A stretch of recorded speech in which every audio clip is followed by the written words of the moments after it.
me an immense pleasure to welcome all the dignitaries and the participants to the zonal workshop on legal services activities organized by Karnataka State Law University in association with Karnataka State Legal Services Authority.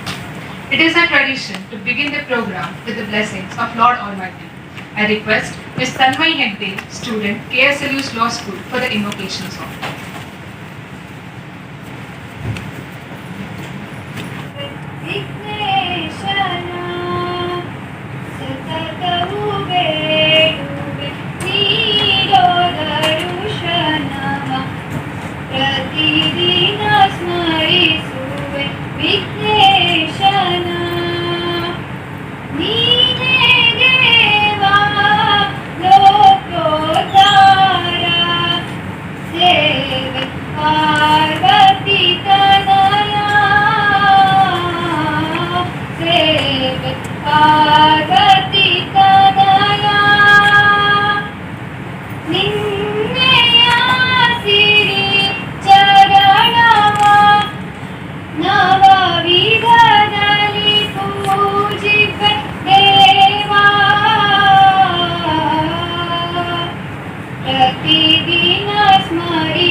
The theme song of Karnataka State Legal Services Authority will now be played.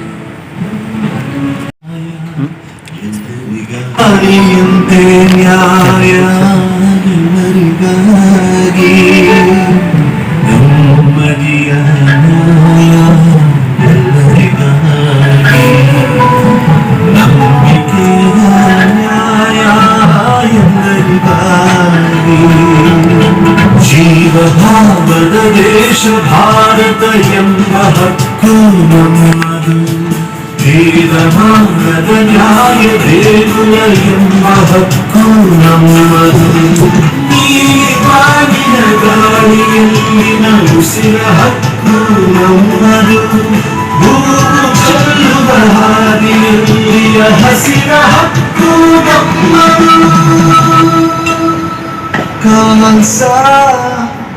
Karnataka State Legal Services Authority.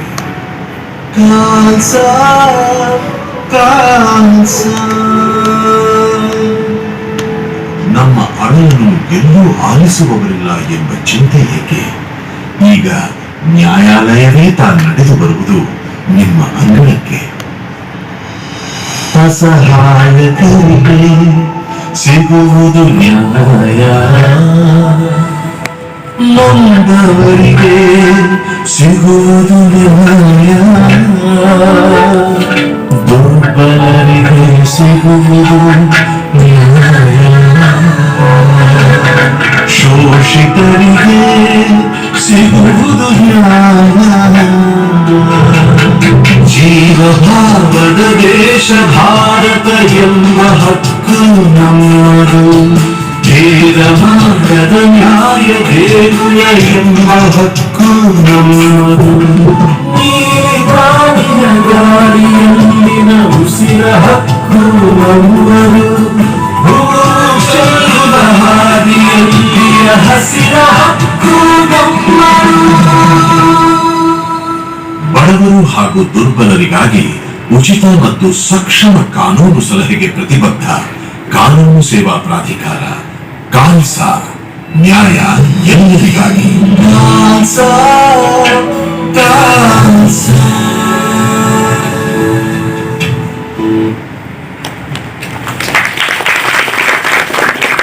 Professor and Head, Center for Research in Democracy and Constitutional Government, Karnataka State Law University, Hubballi, to kindly welcome and introduce the dignitaries.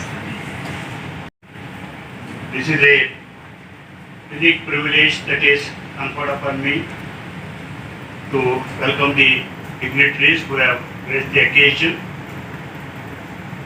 when we have gathered here for the zonal workshop on legal services authorities for students and faculty members of law colleges, Northern Karnataka. 3 zones, in fact. Between Karnataka State Law University and the Karnataka Legal Services Authority, we have an MOU. And this is a very major step in carrying forward the obligations under the MOU, under the stewardship of Honorable Justice Justice.B.Veerappa, Judge, High Court of Karnataka and Executive Chairman, Karnataka State Legal Services Authority. We come across certain of the dynamic individuals who will give a direction and orientation to the institutions they will be occupying. And Honorable Mr. Justice B.Veerappa is one such illustrious judge we have seen in the state of Karnataka. Shri Justice B.Veerappa was born on 1st June 1961 and he had his primary education, schooling at Nagadena in Srinivaspura in Kolar district.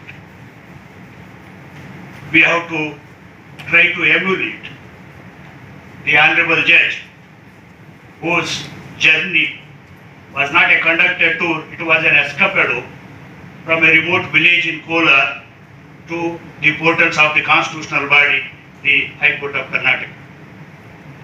After schooling, he graduated from the Government College, Kolar, and obtained his LLB degree from Sri Revukacharya Law College, Bangalore.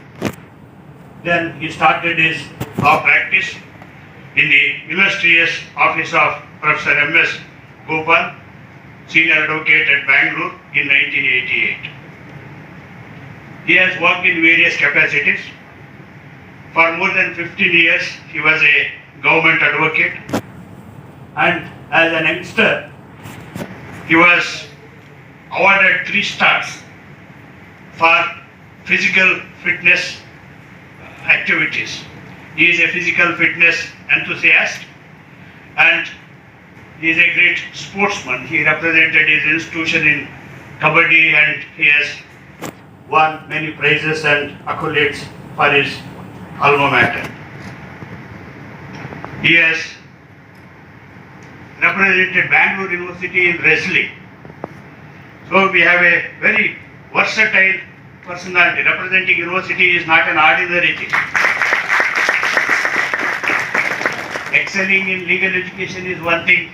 Simultaneously excelling in sports is a matter to be appreciated. And he was elevated to the High Court of Karnataka as an additional judge on 2nd January 2015 and he occupied the position of permanent judge on 30th December 2016.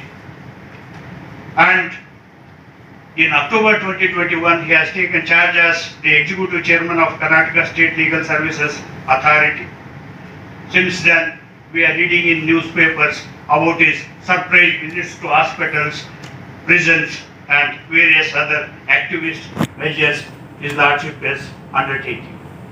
It is a privilege, especially for the people from rural places, to see the Honorable Judge and try to emulate him. Everything is possible. If you have that determination, you will reach your destination. Pro bono publico commitment is a sine qua non of the professional autonomy and independence of judiciary. When we enter these avocations, we commit ourselves to the public service, to the cause of public service. And as students of law, this element is to be imbued in you, all of you, so that when you become professionals, you will carry this service forward. It is with that object in mind, under the direction of Honorable Justice Justice.B.Veerappa sir. This program is organized on behalf of the Karnataka State Law University, all the statutory bodies, and on behalf of all the officers of the Karnataka State Legal Services Authority. I extend a very, very cordial welcome to Honorable Mr. Justice B.Veerappa sir. May I request our esteemed Vice Chancellor to please honor the Honorable Judge.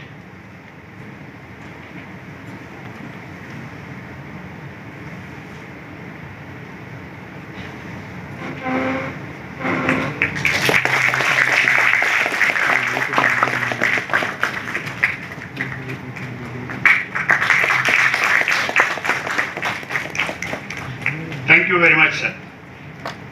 Another distinguished personality that we have on the days today, who will be delivering the keynote address, Honorable Dr. Justice H.B. Prabhakar Shastri.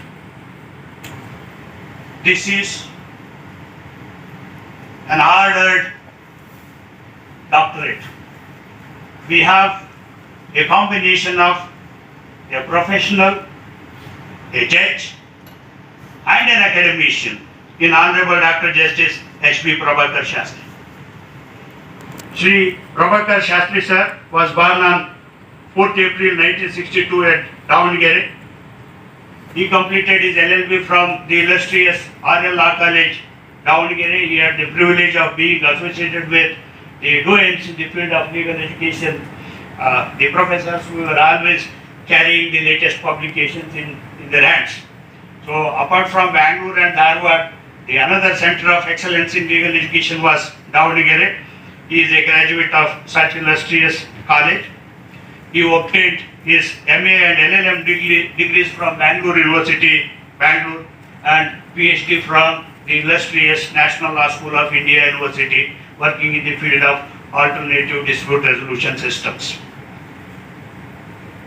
He has enrolled himself as an advocate in 1991, and he has practiced at various courts in Bengaluru and other places, and he has served as standing counsel for undefended accused in Sessions Court at Bangalore Rural District. He was appointed as District and Session Judge in 2002, and he has served at various places like Kalburgi, Bangalore, Bagalkot, Chikbalapur, Tumkur, and for a short period he has served as Registrar in the Registry of Supreme Court of India also. And later he was appointed as Additional Judge of Karnataka High Court in 2017, and I had the privilege of meeting the Honorable Judge several times in academic sessions, and it is my considered opinion that the gain of judiciary is the loss to the academic work. On behalf of the Karnataka State Law University and the Karnataka State Legal Services Authority, I extend a very, very warm welcome to Honorable Justice Dr. H.B. Prabhakar Shastri, and I request our Honorable Vice Chancellor to please honor Justice Shastri.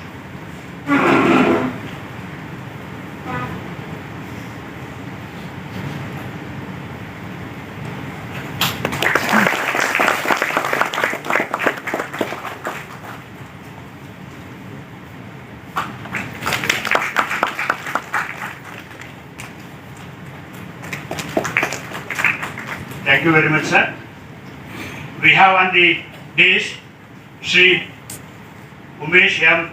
Adiga sir, the Principal District and Session Judge, Dharwad. He joined judicial services in 1995 as Civil Judge and JMFC, and in that capacity he has worked in different parts of Karnataka. He was promoted as Senior Civil Judge and JMFC in 2004, and he has served in the said capacity in Bangalore and Belgaum districts. Later he was appointed as District and Session Judge, and he has served in that capacity at Belgaum, Tumkur and other places. He has served as the Judge of the CBI Court at Bangalore, and later he was promoted as the Principal District and Session Judge in Chikmagalur, now he is officiating in Dharwad. On behalf of the Karnataka State Law University and the Legal Services Authority, I extend a very cordial welcome to Shri Umesh M. Adiga, Principal District Judge.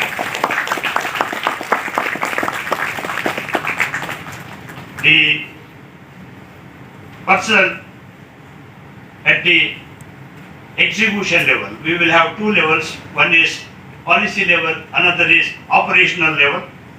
At the operational level, and today we have a chief guest, Shri H. Shashidhar Shetty, District Judge on office duty as a member secretary of Karnataka State Legal Services Authority. I extend a very warm welcome to Shri H. Shridhar Shetty sir. Please welcome. Remember to be present. And we have the young dynamic member of our academic council, who is also a panel advocate and member of Karnataka State Legal Services Authority in Shri Sridhar Bhav. He is another person who is associated with various educational institutions, especially law colleges, delivering lectures, and he is a very good speaker. You can access his YouTube, wherein he has spoken about myriad subjects. On behalf of Karnataka State Legal Services Authority and Karnataka State Law University, a cordial welcome to you, sir.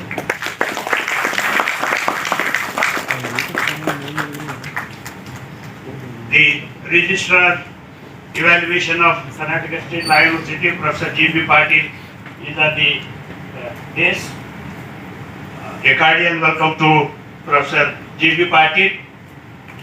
And this function is presided over by our Honorable Vice Chancellor. Right now, Professor Dr. Justice Shastri sir and Justice Veerappa sir were just glancing through two books of our Honorable Vice Chancellor, and sitting at that level, they felt these books have fulfilled the need of legal education, and it is our privilege that we have such a Vice Chancellor. On behalf of all of us, our Honorable Vice Chancellor. And as we have Shri Shashidhar Shetty at the state level, at the operational level, we have Madam Pushpalata, Member Secretary, Dharwad District Legal Services Authority, who is carrying out this onerous responsibility of organizing all these activities. A cordial welcome to you, ma'am.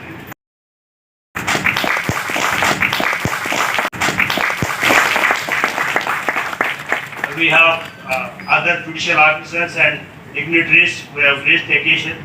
Sir, welcome to all of you who have responded to our invitation.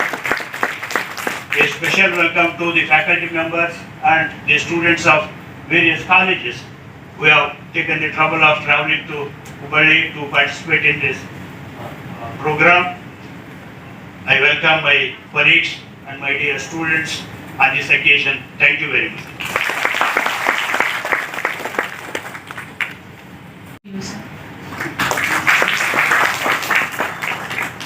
I request Honorable Justice.B.Veerappa, Judge, High Court of Karnataka and Executive Chairman, Karnataka State Legal Services Authority to kindly inaugurate the workshop by lighting the lamp.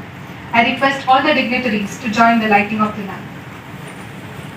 ಹಚ್ಚೇವು ಕನ್ನಡದ ದೀಪ ಕರುನಾಡ ದೀಪ ಸಿರಿನುಡಿಯ ದೀಪ ಒಲವೆತ್ತಿ ತೋರುವ ದೀಪ ಹಚ್ಚೇವು ಕನ್ನಡದ ದೀಪ ಹಚ್ಚೇವು ಕನ್ನಡದ ದೀಪ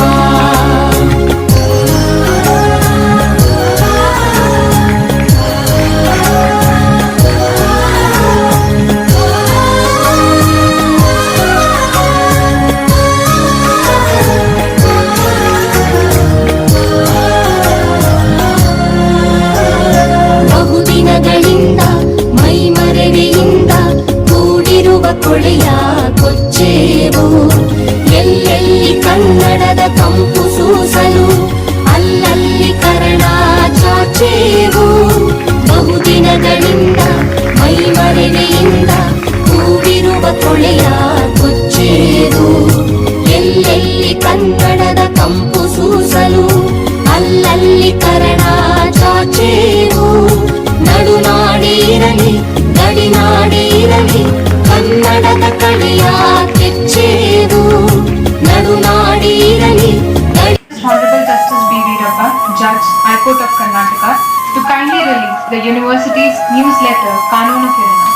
request all the dignitaries to join us in.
Thank you, sir. Thank you, dignitaries. I request Honorable Sri Justice.B.Veerappa, Judge, High Court of Karnataka and Executive Chairman, Karnataka State Legal Services Authority to kindly deliver the inaugural address. Please, sir. Good morning to all. My dear brother, Dr. Justice.B.Veerappa Shastri, the Vice Chancellor of the Karnataka State Law University, Professor Dr. P. Ishwar Bhatt, Sri Umesh M. Adiga, Principal District Session Judge, Dharwad, Sri H. Shashidhar Shetty, District Judge and Member Secretary, and he is called by me as my Sarthi to the Karnataka Legal Services Authority, Sri Sridhar Prabhu, Panel Advocate and Member of our Kalsa, Professor Ratna R. Baramanagowda, Dean and Director, Professor G.B. Patil, Registrar, Evaluation, Karnataka State Law University, Muhammad Jabir, Registrar, Srimati Pushpalata, Member Secretary, District Legal Services Authority, Dharwad, Dr. Sunil N. Bagre, Assistant Professor, Dr. Anu Prasannan, Assistant Professor, Sri Vigneshwar Kumar, Public Relations Officer, Kalsa, my dear faculty members of law colleges, my dear young students, ladies and gentlemen. My brother's speech, he has covered everything. ನಾನು ಸುಮ್ಮನೆ ತಟ್ಟೆ ಪೂಜಾರಿಗೆ ಅನ್ಬೇಕಷ್ಟೆ. Today, the Karnataka State Law University has chosen a workshop on legal service activities for the students and faculty members of law colleges. I would say this is not for legal service activities for students or faculty members. The legal services activities should be for general public, downtrodden, especially suffered women, minor children. In those contexts, legal services institutions in the entire state act as a social parents to provide access justice for all. The main principle and objective of Khalsa to provide free and competent legal services, to encourage the settlement dispute by way of Lok Adalat, mediation, conciliation, and secure the legal rights for poor, downtrodden and weaker sector society. With the permission of Professor Ishwar Bhatt, my brother covered everything in English. I want to say something in our Kannada language, so that my students will know the reality and the concept of the objective Kalsa. ಸರ್ವರಿಗೂ ಸಮಬಾಳು ಎಂಬ ಕನ್ನಡ ನಾಡಿನ ರಾಷ್ಟ್ರಕವಿ ಕುವೆಂಪುರ ನುಡಿಗಳು. ಅದೇ ರೀತಿ ಸರ್ವರಿಗೂ ನ್ಯಾಯ ಪಡೆಯುವ ಅವಕಾಶ ಕಲ್ಪಿಸುವುದು ಸಂವಿಧಾನ ಮತ್ತು ಕರ್ನಾಟಕ ರಾಜ್ಯ ಕಾನೂನು ಪ್ರಾಧಿಕಾರ ಉದ್ದೇಶ. ಪ್ರಪಂಚದಲ್ಲಿ ಅತಿ ದೊಡ್ಡ ಪ್ರಜಾಪ್ರಭುತ್ವ ಹೊಂದಿರುವ ನಮ್ಮ ದೇಶ ಸಂವಿಧಾನವು ಯಾವೊಬ್ಬ ಪ್ರಜೆಯು ನ್ಯಾಯದಾನದಿಂದ ವಂಚಿತರಾಗಬಾರದು, ತಾರತಮ್ಯಕ್ಕೆ ಒಳಗಾಗದೆ ಸಮಾನ ಅವಕಾಶವನ್ನು ಕಲ್ಪಿಸುವ ಉದ್ದೇಶ ಹೊಂದಿದೆ. ಹಲವಾರು ಸನ್ನಿವೇಶಗಳಲ್ಲಿ ತಿಳುವಳಿಕೆಯ ಕೊರತೆಯಿಂದ, ಹಣದ ಕೊರತೆಯಿಂದ ಅಥವಾ ದುರ್ಬಲ ವರ್ಗದವರು, ಶೋಷಿತರು, ನಿರ್ಗತಿಕರು ನ್ಯಾಯದಾನದಿಂದ ವಂಚಿತರಾಗಬಾರದು. ಈ ನಿಟ್ಟಿನಲ್ಲಿ ಎಲ್ಲ ಜನಸಾಮಾನ್ಯರು ಕಾನೂನು ಜ್ಞಾನ ಹೊಂದುವುದು ಅವಶ್ಯಕವಾಗಿದೆ ಹಾಗೂ ಉಚಿತ ಕಾನೂನು ಸಲಹೆ ಸೇವೆಗಳನ್ನು ಪಡೆದುಕೊಳ್ಳಲು ನಮ್ಮ ಕರ್ನಾಟಕ ರಾಜ್ಯ ಕಾನೂನು ಪ್ರಾಧಿಕಾರ ಕೆಲವೊಂದು ಸಣ್ಣ ಬುಕ್ಗಳನ್ನು ಹೊರಡಿಸಿದೆ. ಈ ಒಂದು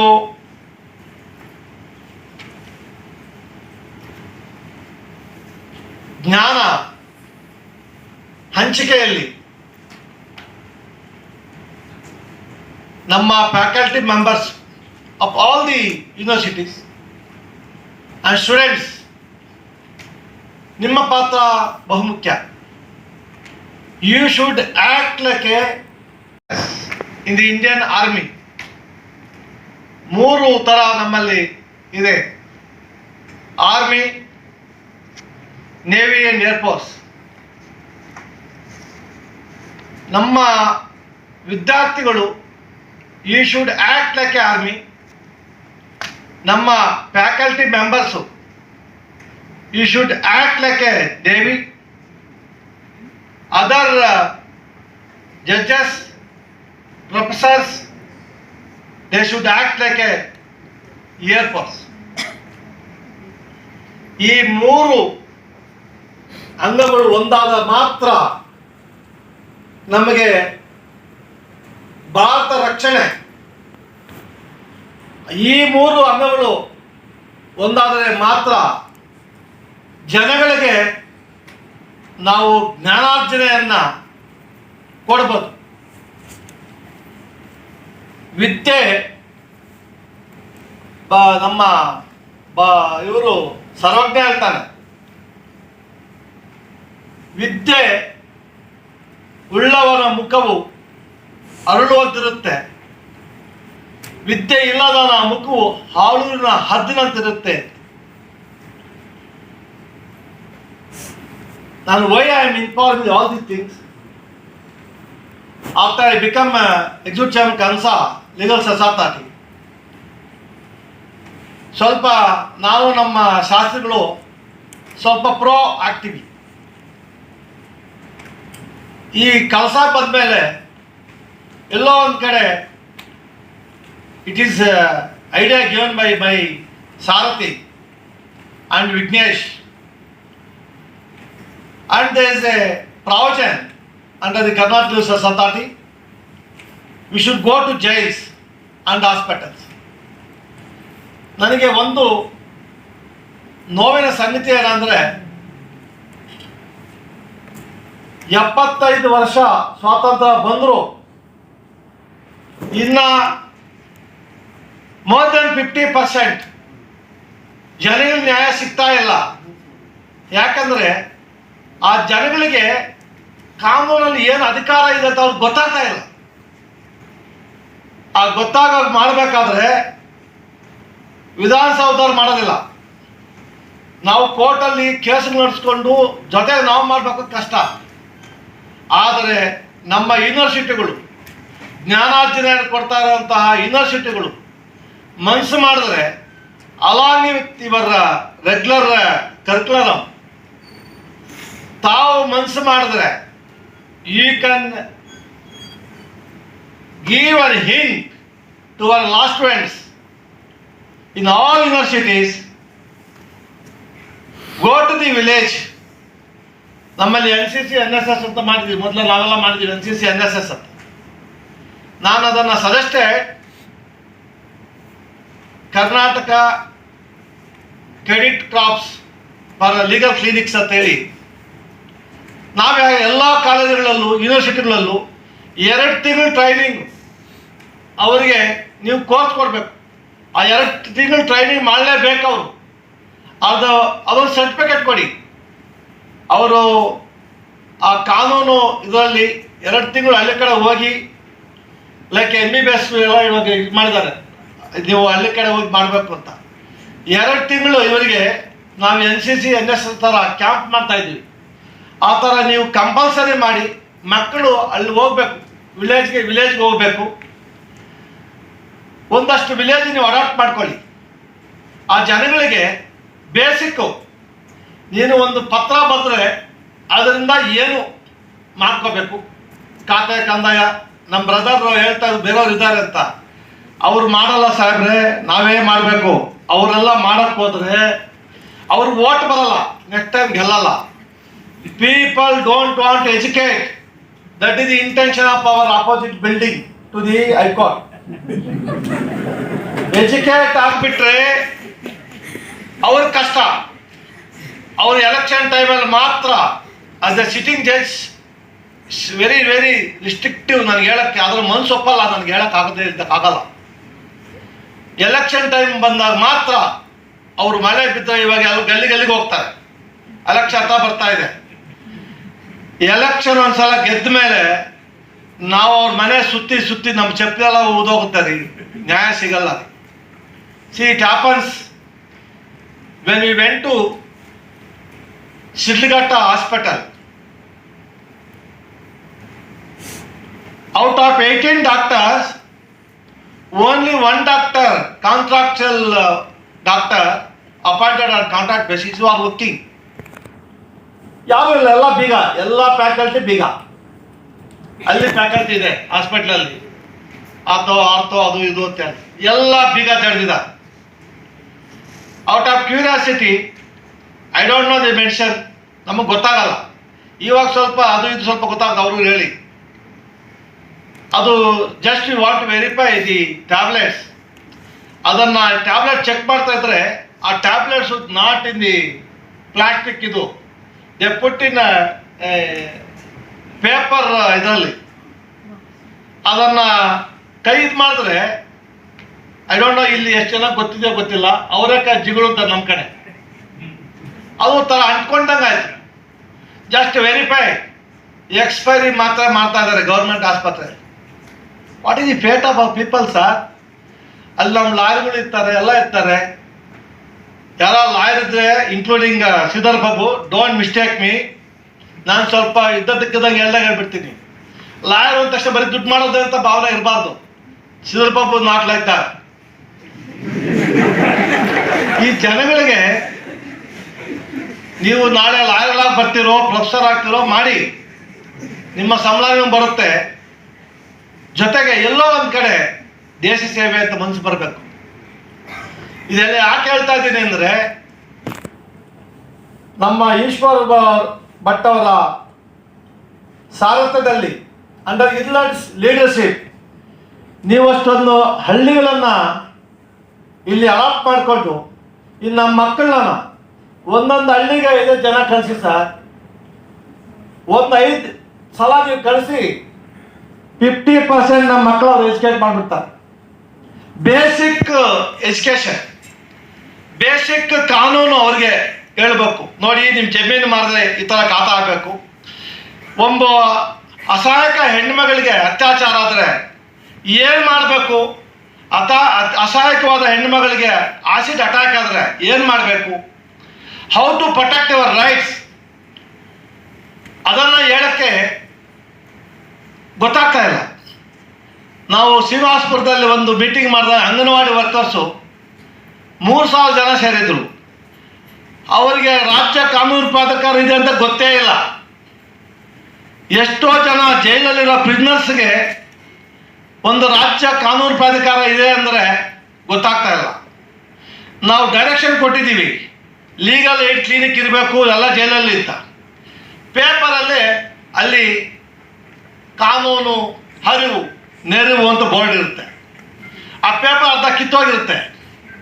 ನಮ್ಮ ಲಾಯರ್ಗಳು we are paying every visit 700 rupees for these people. ವಾರಕ್ಕೆ 3-4 ಸಲ ಹೋಗ್ತಾರೆ. ತಿಂಗಳಿಗೆ 18-19 ಸಾವಿರ ನಾವು ಕೊಡ್ತೀವಿ. ಅವ್ರಿಗೆ 18-19 ಸಾವಿರಕ್ಕೆ ನ್ಯಾಯ ಕೊಡಬೇಕು ಅನ್ನೋ ಮನಸ್ಸಾಕ್ಷಿ ಇಲ್ಲ ರೀ.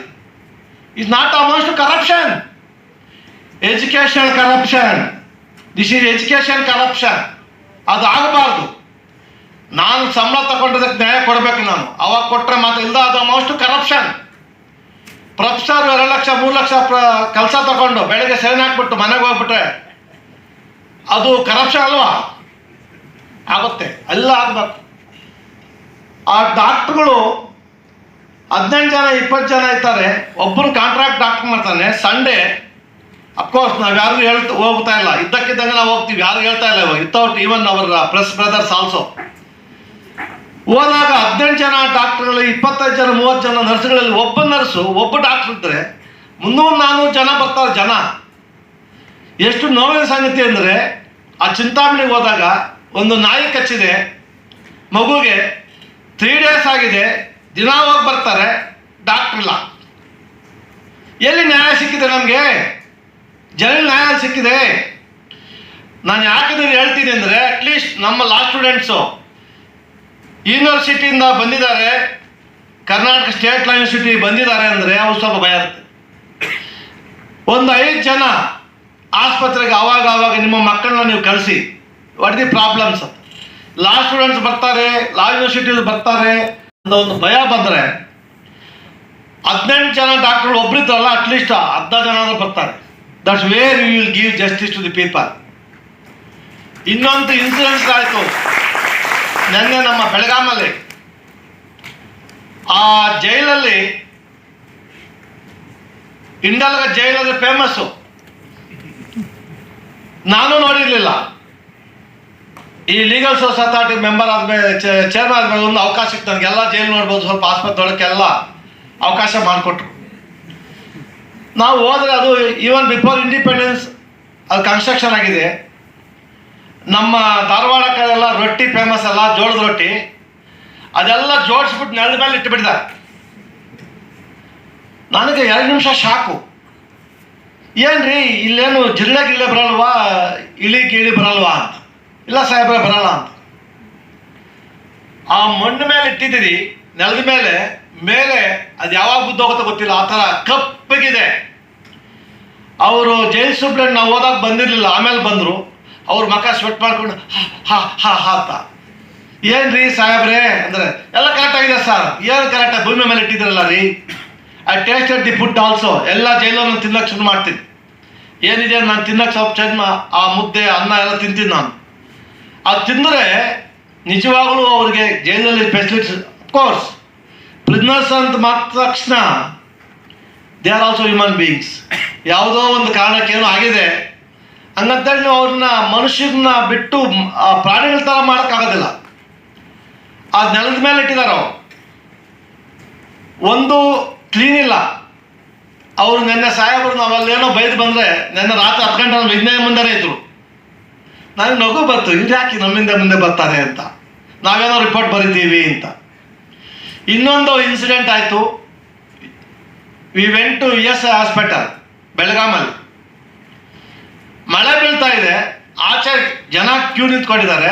ಒಳಗಡೆಯಿಂದ ಅವರು ಮಾಮೂಲಿ ಅದೊಂದು ಡಾಕ್ಟ್ರು, ನರ್ಸು, ದಾದಿರು ಅಂತ ಕೆಲಸ ಸಿಕ್ಕ ತಕ್ಷಣ they under impressions are license to squeeze flesh and blood from the citizens. ಅಲ್ಲೂ ದುಡ್ಡು ಕೊಟ್ಟರೆ ಕೆಲಸ ಆಗಲ್ಲ. ಈ ಥರ ಆಗ್ತಾ ಇದೆ ಅಂದರೆ ನಾವು ಜಡ್ಜಿಗಳು, ನಾವು ಶಾಸ್ತ್ರಿ ಸಾಹೇಬರು ಬೆಂಗಳೂರಲ್ಲಿ ಹೈಕೋರ್ಟ್ ಕೂತ್ಕೊಂಡು ಆಗೋದಿಲ್ಲ. ನಮ್ಮ ಮೇಡಮ್ ಪುಷ್ಪಲತಾ ಒಬ್ಬನ ಕಳಿಸಿ ಹೆಣ್ಮಕ್ಳು ಏನು ಮಾಡ್ತಾಳೆ, ಆ ಜೊತೆಗೆ ನೀವು ನಮಗೆ ನಮ್ಮ ಸಿಪಾಯಿಗಳನ್ನ ಕೊಡಿ ಸಾಹೇಬ್ರೆ, ನಮ್ಮ law students, they are our soldiers, youngsters, ನಮಗೆ ಕೊಡಿ. ಜೊತೆಗೆ ಒಂದೊಂದು 5-5 ಜನ ಈಗ ಮೇಡಮ್ ಹೋದಾಗ ಒಂದು ಜೊತೆ ಕಳಿಸಿ, ಹಳ್ಳಿಗೆ ಒಂದಷ್ಟು ಜನ ಕಳಿಸಿ, ನಮ್ಮ ಜಡ್ಜಸ್ ಹೋಗ್ತಾವ ಜೊತೆ ಕಳಿಸಿ. They will get an experience. ನಾಲೆಡ್ಜ್ಗಿಂತ ಪ್ರಾಕ್ಟಿಕಲ್ ಅನುಭವ ಬೇಕು ನಿಮಗೆ. You are all now students, especially the 5 years law students, 5 years law students ಇದೆ ಅಲ್ಲಿ. You are more intelligent, don't mistake me, I am using the word. You are more intelligent. ಎಲ್ಲೋ ಒಂದು ಕಡೆ there no culture, ಸಂಸ್ಕಾರ ಇಲ್ಲ. ನಾವು ಕೋರ್ಟಲ್ಲಿ ನೋಡ್ತೀವಿ, they are intellectuals, wonderful, but at the same time they have no culture. Please inculcate the culture in the minds of the students. Knowledge ಬರುತ್ತೆ sir. ಲಾಯರ್ಗಳು 100 ಜನ ಬಂದು ನಮ್ಮ ಮುಂದೆ ಪಾಠ ಮಾಡ್ತಾರೆ ದಿನ. ನಮಗೆ judges are students, will learn from the lawyers. Knowledge ಆಮೇಲೆ ಬರುತ್ತೆ. ಫಸ್ಟ್ ಬ್ಲಡ್ ಅಲ್ಲಿ ಕಲ್ಚರ್ ಕಲಿಸಿ, ಸಮಾಜದ ಬಗ್ಗೆ ಕಾಳಜಿ ಕಲಿಸಿ, ನೀವು ಮಿಕ್ಕಿದೆಲ್ಲ ಬರುತ್ತೆ. ನಾವು ESI ಆಸ್ಪತ್ರೆಗೆ ಹೋದಾಗ ಅದು ಸರ್ಟಿಫಿಕೇಟ್ ಕೊಟ್ಬಿಟ್ಟಿದ್ದಾರೆ ಗೌರ್ಮೆಂಟಿಂದ, is unfit for human habitation. ಆದರೂ ಅಲ್ಲಿ ಡಾಕ್ಟರ್ಸ್ಗಳಿದ್ದಾರೆ, ನರ್ಸ್ಗಳಿದ್ದಾರೆ. ಅಂದರೆ ಯಾರು ಬಂದರೂ ದೇ ವಿಲ್ ರೆಫರ್ ಟು ಅದೇನೋ ಟೈಅಪ್, ಪ್ರೈವೇಟ್ ಹಾಸ್ಪಿಟಲ್ ಟೈಅಪ್ ಅಂತ ಮಾಡ್ಕೊಂಡ್ಬಿಟ್ಟಿದ್ದಾರೆ. ಒಂದು ಮಗು ಬಂದಿದೆ, ಇವರು ಟೈಅಪ್ ಮಾಡಿ ಪ್ರೈವೇಟ್ ಹಾಸ್ಪಿಟಲ್ ಕಳಿಸಿದ್ದಾರೆ. ಅಂದರೆ ಫ್ರೀ ಮಾಡಬೇಕು, ESI ಆಸ್ಪತ್ರೆ ಫ್ರೀ, ಅಲ್ಲೂ ಟೈಅಪ್ ಫ್ರೀ ಮಾಡಬೇಕು ಅಂತ. ಆ ಮಳೆಯಲ್ಲಿ ಅವ್ನು ಹೋಗಿದ್ದಾನೆ ಅಲ್ಲಿ ಮಗುನ ತಗೊಂಡು. ಅವ್ರು 3,000 ಕಟ್ಟು ಇಲ್ಲ ಮಾಡಲ್ಲ ಅಂತ. ನಾವು ಹೋಗೋ ಟೈಮ್ಗೆ ಅವ್ನು ಬಂದು ಹತ್ಕೊಂಡು, ಏನ್ರಿ ಅಂದರೆ, ಇಲ್ಲ ಸರ್ ನಾವು ಫ್ರೀ ಅಂತ ಹೇಳಿದ್ವಿ ಸರ್. ಅವ್ರು ಹೇಳ್ತಾ ಇಲ್ವಲ್ಲ ಫ್ರೀ ಅಂದರೆ, ಹೌದಾ ಸರ್, ಮಾತಾಡ್ತೀವಿ ಸರ್, ನೋಡ್ತೀವಿ sir. This is the problem. ನಾವು ಅಲ್ಲಿದ್ದೀವಿ, ಫೋನ್ ಮಾಡಿದ್ವಿ, ಏನೋ ಆಯಿತು. ಇಂಥ ಟೈಮಲ್ಲಿ ನಮ್ಮ ಸ್ಟೂಡೆಂಟ್ಸ್ ಆವಾಗ ಸ್ವಲ್ಪ ವಾರಕ್ಕೊಂದ್ಸಲ, 15 ಸೆಕೆಂಡ್ಸಲ ನೀವು ಟ್ರೈನಿಂಗ್ ಥರ ಮಾಡಿ ಅವರಿಗೆ ಸರ್ಟಿಫಿಕೇಟ್ ಕೊಡಿ ಸರ್. NCC NS ಥರ ಸರ್ಟಿಫಿಕೇಟೇ ಕೊಡಿ. ನಮ್ಮದು ಇದು ಮಾಡಿದ್ದೀವಲ್ಲ ಎಡೆಟ್, ಇದು ನಮ್ಮದು ಲೀಗಲ್ ಇದು ನಲ್ಸಾದಲ್ಲಿ ಒಂದು ಇದಿದೆ, ನಾನು ಪ್ಯಾರ ಅಲ್ಲ, ಒಂದು LCC legal service cadet crops ಅಂತ ಒಂದು ಸರ್ಟಿಫಿಕೇಟ್ ಕೊಡಿ ಸರ್ ಆ ಮಕ್ಕಳಿಗೆ. ಅವ್ರು ಇಲ್ಲಿಂದ ಹೋದಾಗ outside not only the law degree certificate, they should go with the LCC certificate with a mind to serve the people, with a mind not to earn the money. ಅದನ್ನು ಮಾಡಿ ನಾನು ನಿಮ್ಮಲ್ಲಿ ಎಲ್ಲ ಗುರುಗಳಲ್ಲಿ, ಇಲ್ಲಿರೋ ಗುರುಗಳಲ್ಲಿ ಕೈ ಜೋಡಿಸಿ ನಿಮ್ಮನ್ನು ಕೇಳ್ತೀನಿ. ಗುರು ಬ್ರಹ್ಮ, ಗುರು ವಿಷ್ಣು, ಗುರುದೇವೋ ಮಹೇಶ್ವರ ಅಂತ ಹೇಳ್ತಾರೆ. ಆದರೆ ನೀವು ದಯವಿಟ್ಟು ತಪ್ಪು ತಿಳ್ಕೋಬೇಡಿ, ಆ ಕಾಲ ಹಂಗಿತ್ತು. ದ್ರೋಣಾಚಾರ್ಯ ಥರ ಗುರುಗಳಾಗಬೇಡಿ, ಹೆಬ್ಬಟ್ಟನ್ನು ಕೇಳಬೇಡಿ. ಅವರಿಗೆ ನಿಮ್ಮ ಹೆಬ್ಬಟ್ಟನ್ನು ಅವ್ರಿಗೆ ಕೊಡಿ, ನಿಮ್ಮ ಜ್ಞಾನ ಅವ್ರಿಗೆ ಕೊಡಿ. ಆ ಮೈಂಡಲ್ಲಿ ಮಕ್ಕಳಿಗೆ ಜನಸೇವೆ ಮಾಡೋಕ್ಕೆ ಒಂದು ಸಂಕಲ್ಪ ಮಾಡಿಸಿ. ಜನಸೇವೆ, ಜನಾರ್ದನ ಸೇವೆ.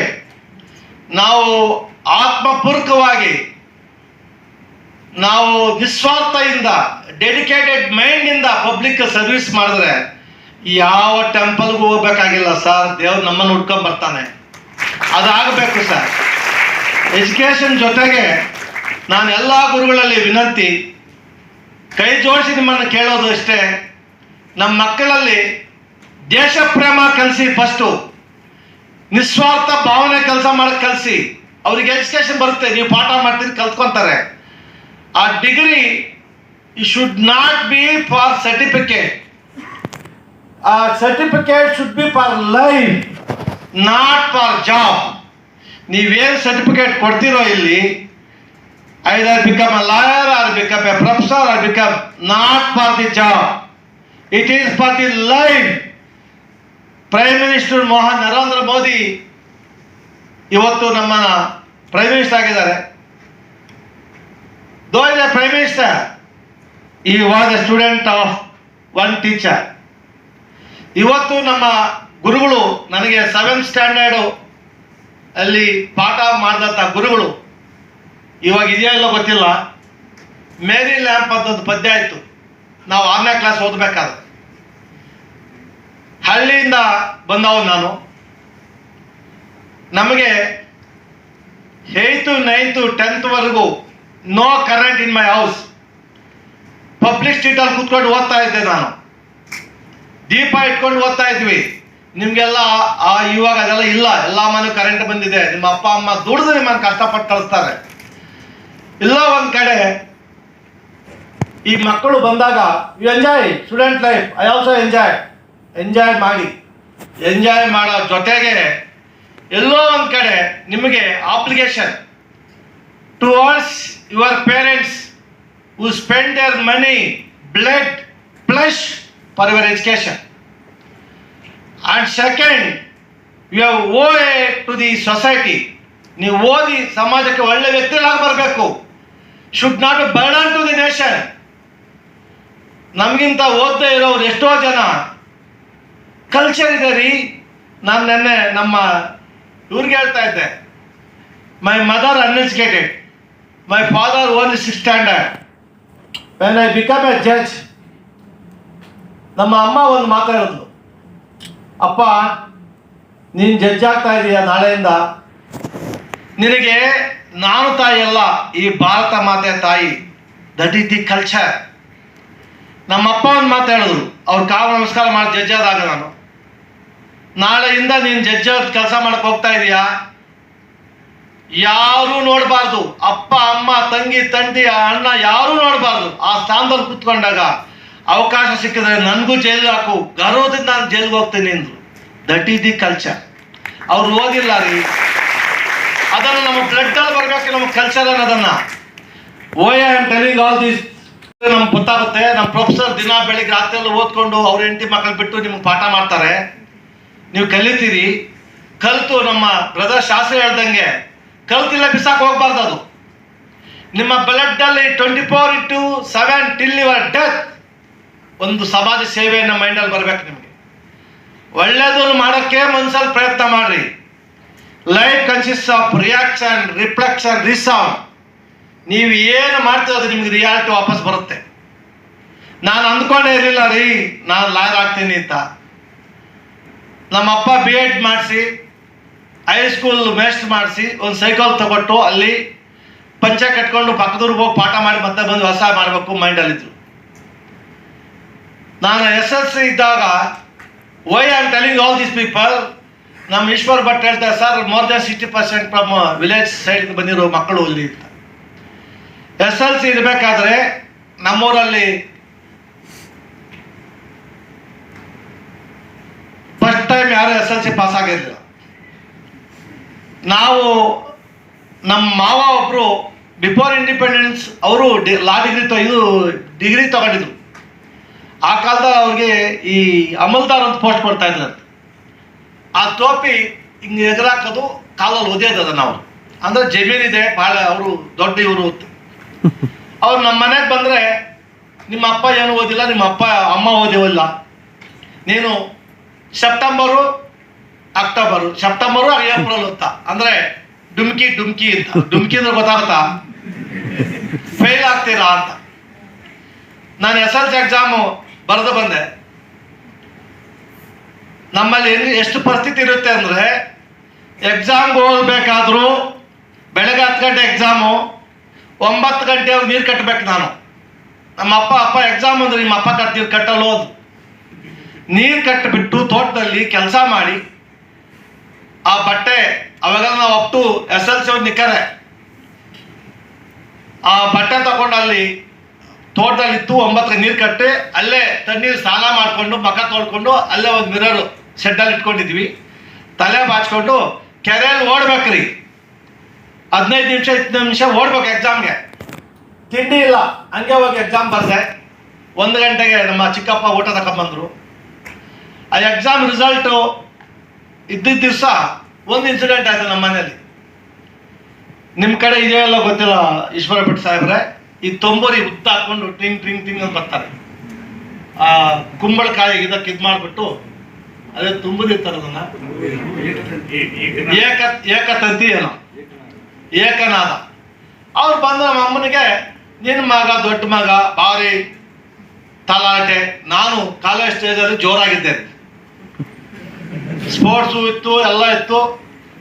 ತಾನೇನು ಪುಸ್ತಕ ಬದನೆಕಾಯಿ ಇಲ್ಲ. ಕೋಡ್ ಸಾಹೇಬ್ರು ಹೇಳಿದ್ರು, ನಾನು ಕಾನ್ಸಂಟ್ರೇಟ್ ಬರ್ಕೊತಾ ಇದ್ದೆ ಅಷ್ಟೇ.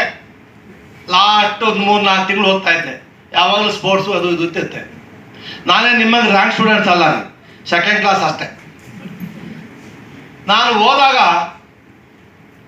ನಮ್ಮ ಅಮ್ಮನಿಗೆ ಅವರು ಕೂತ್ಕೊಂಡು, ನಿನ್ನ ಮಗ ಉದ್ಧಾರ ಆಗಲ್ಲ, ಅವನು ಭಾರಿ ತಲಾಟೆ ಏನೋ ಹೇಳ್ಕೊಂಡು ನಮ್ಮ ಅಮ್ಮನಿಗೆ ಸ್ವಲ್ಪ ರಿಸಲ್ಟು. ನಮ್ಮಮ್ಮ ಅಳ್ತಾ ಇದ್ದಾರೆ. ಪಾಪ ಅಮ್ಮನಿಗೆ ಏನು ಗೊತ್ತಿರಿ, ಶಿ ಈಸ್ ಇನ್ನೋಸೆಂಟ್.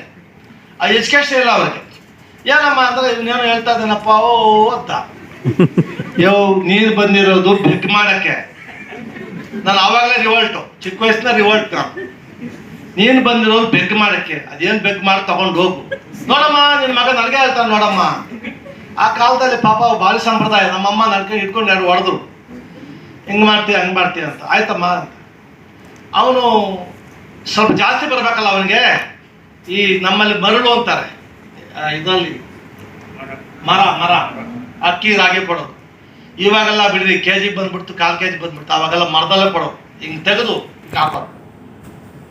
ಆ ಥರ ಒಳ್ಳೆ ಮನಸ್ಸಿತ್ತು ಜನಗಳಿಗೆ.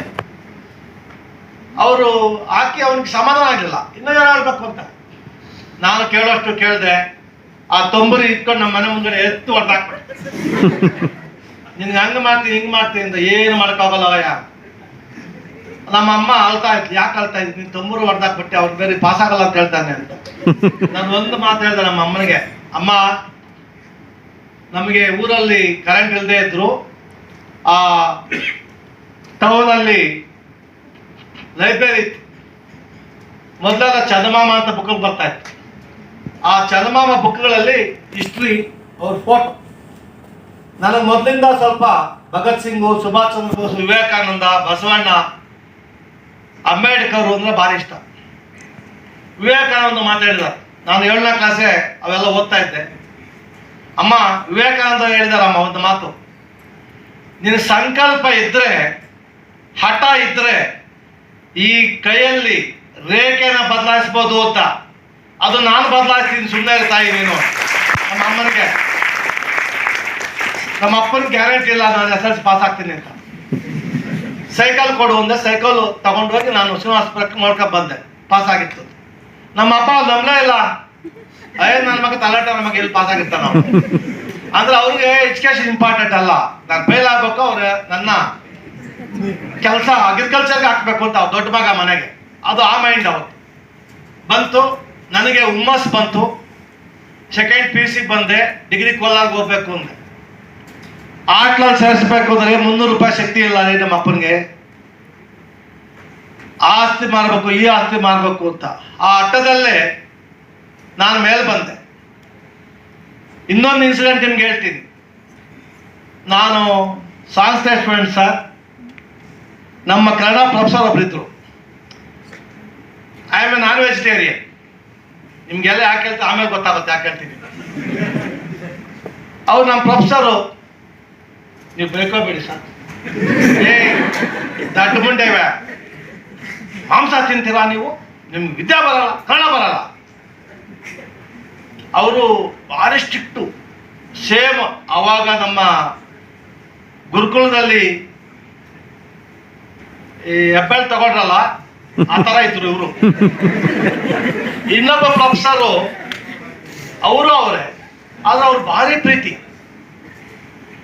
ಮಕ್ಕಳ, ನೀವು ಸಾಂಸ್ಕ್ರಿಟ್ ಸೇರ್ಕೊಳ್ಳಿ ಮಕ್ಕಳ, ನಾನು ನಿಮ್ಗೆ ಹೇಳ್ಕೊಡ್ತೀನಿ ಅಂತ. ಸಾಂಸ್ಕ್ರಿಟ್ ನಮ್ಗೆ ಬರಲ್ಲ ಸರ್, ಕನ್ನಡ ಬರಲ್ಲ, ಬೈತಾರೆ, ನೀವು ಸಾಂಸ್ಕ್ರಿಟಲ್ಲಿ ಬರುತ್ತೆ ಅಂತ. ಮಕ್ಕಳ ಸೇರ್ಕೊಳ್ಳಿ ನೀವು ಅಂತ. ನಾನು ಆ ಕಾಲದಲ್ಲೇ ಹುಡುಗರೆಲ್ಲ ಸ್ವಲ್ಪ ಸಂಘಟನೆ ಮಾಡ್ತಾ ಇದ್ದೆ. ಹಳ್ಳಿ ಹುಡುಗರಿಗೆಲ್ಲ ನಾವು ಸಾಂಸ್ಕ್ರಿಟ್ ಸೇರ್ಕೊಳ್ಳೋಣ ಕಣ, 8th ಸ್ಟ್ಯಾಂಡರ್ಡ್ಗೆ. ಅಲ್ಲಿ ಕಾಂಪಿಟೇಷನ್ ಅವ್ರಿಗೂ ಕನ್ನಡ ಸಾನ್ಸ್ಕ್ರಿಟ್ ಅಂತ. ನಾವೆಲ್ಲ ಸಾನ್ಸ್ಕ್ರಿಟು ಒಂದು 25 ಜನ ಸೇರ್ಕೊಂಡಿವಿ. ಮಧ್ಯದಲ್ಲಿ ಒಂದಷ್ಟು ಜನ ಕಿತ್ತೋದ್ರು, ಆಗಲಿಲ್ಲ ಅವರಿಂದ. ನಾವು ಸಾನ್ಸ್ಕ್ರಿಟ್ ಬೆಳ್ಳೇ ಇಲ್ಲ ಅಂತ. ಅಲ್ಲಿ ಅವರು ನಮ್ಮ ಪ್ರೊಫೆಸರು ಆ ಶಕುಂತಲ ನಾಟಕ ಹೆಂಗೆ ಮಾಡ್ತಾ ಇದ್ರು ಅಂದರೆ, ಆ ಶಕುಂತಲ ದುಷ್ಯಂತ ನಮ್ಮ ಮುಂದೆ ಬರ್ತಾ ಇದ್ರು ಅಂತ ಆ ಥರ ಮಾಡ್ತಾ ಇದ್ರು. ಇವತ್ತು ಅದನ್ನು ಹಂಗೆ ರಿಪೀಟ್ ಮಾಡಿಬಿಡ್ತೀನಿ. ದಟ್ ವೇ ನಮ್ಮ ಫ್ಯಾಕಲ್ಟಿ ಮೆಂಬರ್ಸು ನೀವು ಪಾಠ ಮಾಡಿದ್ರೆ ಮಕ್ಕಳಿಗೆ ಆ ಪಿಕ್ಚರ್ ಮುಂದೆ ಬರಬೇಕು ಸಾಹೇಬ್ರೆ. ನೀವು ದುಷ್ಯಂತ ಆಗಬೇಕು, ನೀವು ಶಕುಂತಲ ಆಗಬೇಕು, ಆ ಪಾಠ ಒಳಗಡೆ ಒಕ್ಕಬೇಕು ನೀವು. ಆವಾಗ ಮಕ್ಕಳಿಗೆ ಇದಾಗುತ್ತೆ. ಸಾನ್ಸ್ಕ್ರಿಟಲ್ಲಿ ಫಸ್ಟ್ ಕ್ಲಾಸ್ ಬಂದು ನಂದು, ಯಾವಾಗಲೂ ಸಾನ್ಸ್ಕ್ರಿಟ್ ಫಸ್ಟ್ ಕ್ಲಾಸ್ ನಂದು. ಹಠ ನನಗೆ. ಅವರು ಮೇಷ್ಟ್ರು ನಮಗೆ ಭಾರಿ ಸಪೋರ್ಟ್ ಮಾಡ್ತಾಯಿದ್ರು. ನಾನು ಮನೆಗೆ ಹೋಗಿ ಆ ಸಾಹೇಬ ಕಾಲಿಸ್ತಾ ಇದ್ದೆ. ನನಗೇನು ಗೊತ್ತಾಗಲಿಲ್ಲ ಅಂದರೆ ಕಾಲಿಸ್ಕೋದು, ಹೇಳೋದು, ಅವರು ಮಲ್ಕೊಂಡು ಹೇಳೋರು ನನಗೆ. ನಾನು ಒಂದು ಕೈ ಇಸ್ಕೋದು, ಒಂದು ಕೈ ಬರ್ಕೊಳ್ಳೋದು, ಆ ಥರ ಮಾಡಿದೆ. That's how you learn the knowledge. Knowledge once you earn it go along with your soul. ಈ ನಾಲೆಡ್ಜನ್ನು ಯಾರು ಕದಿಯೋಕ್ಕಾಗಲ್ಲ. ಸ್ವಲ್ಪ ಎಜುಕೇಷನ್ ಇನ್ಸ್ಟಿಟ್ಯೂಷನ್ಗಳಲ್ಲಿ ಇವಾಗ ಕಮ್ಮಿ ಆಗಿದೆ. ಮೊದಲೆಲ್ಲ ಭಾರಿ ಕಷ್ಟ ಇತ್ತು. ಎಜುಕೇಷನ್ ಸಿಗೋದೇ ಕಷ್ಟ. ಆ ಎಜುಕೇಷನ್ ವಂಚಿತ ಆಗಿರೋ ಜನ ಎಷ್ಟೋ ಜನ ದುರ್ಬಲರಾಗಿ ಕಷ್ಟ ಆಗಿದೆ. ನಾನು ಅವಾಗಲೇ ಹೇಳ್ತಾ ಇದ್ದೆ, ಯಾವ ಗೌರ್ಮೆಂಟ್ಸ್ಗೂ ಜನಗಳು ವಿದ್ಯಾಭ್ಯಾಸ ಇಷ್ಟ ಇಲ್ಲ. ಎಲ್ಲ ವಿದ್ಯಾಭ್ಯಾಸ ಆಗ್ಬಿಟ್ರೆ ನಮ್ದು ಈ ಎಲೆಕ್ಷನ್ಸ್ ಬರಲ್ಲ, ಆಮೇಲೆ ಅಮೆರಿಕ ಸ್ಟೈಲ್ ಆಗ್ಬಿಡುತ್ತೆ. ಅದಕ್ಕೆ ಅವ್ರು ಬೇಕಾಗಿಲ್ಲ. ನಮ್ಮ ಪರಿಸ್ಥಿತಿ ಹೆಂಗಾಗಿದೆ ಅಂದರೆ, ಗೂಂಡಾಗಳು ನಮ್ಮ ನಾಳಕ್ಕೆ ಬಂದಿದ್ದಾರೆ. ನಾವು ಎಜುಕೇಟೆಡ್. ನಿನ್ನೆ ನಾನು ಈ ಲೇಕ್ ಡೆವಲಪ್ಮೆಂಟು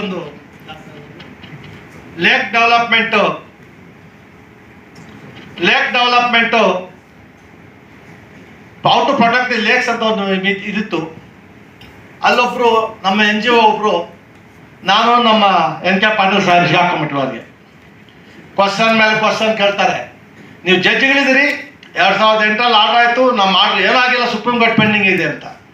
ಸಾಹೇಬ್ರೆ, ನಾನು ಜಡ್ಜಾಗಿ ಏನು ಮಾತಾಡೋಕ್ಕಾಗಲ್ಲ, ಸುಪ್ರೀಂ ಕೋರ್ಟ್ ನನ್ನ ಮೇಲಿನವರು, ನೀವು ಹೋಗಿ ಅಪ್ಲಿಕೇಶನ್ ಹಾಕ್ಬೇಕಪ್ಪ ಅಲ್ಲಿ ಅಂತ ಹೇಳ್ದೆ. ಅವ್ರಿಗೂ ಕೇಳ್ತಾ ಇಲ್ಲ.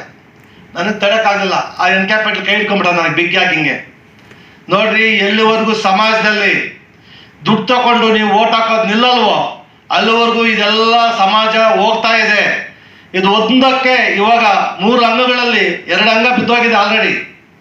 ಇದೊಂದೇ 3ನೇ ಅಂಗ ಸ್ವಲ್ಪ ನ್ಯಾಯಾಂಗ. ನಮ್ಮಂಥವ್ರು ಅಲ್ಲೆಲ್ಲ ಉಟ್ಕೊಂಡು ಸ್ವಲ್ಪ ನಾವು ಗುರ್ರ ಅಂತೀವಿ, ನಾವು ಶಾಸ್ತ್ರದವ್ರಲ್ಲ.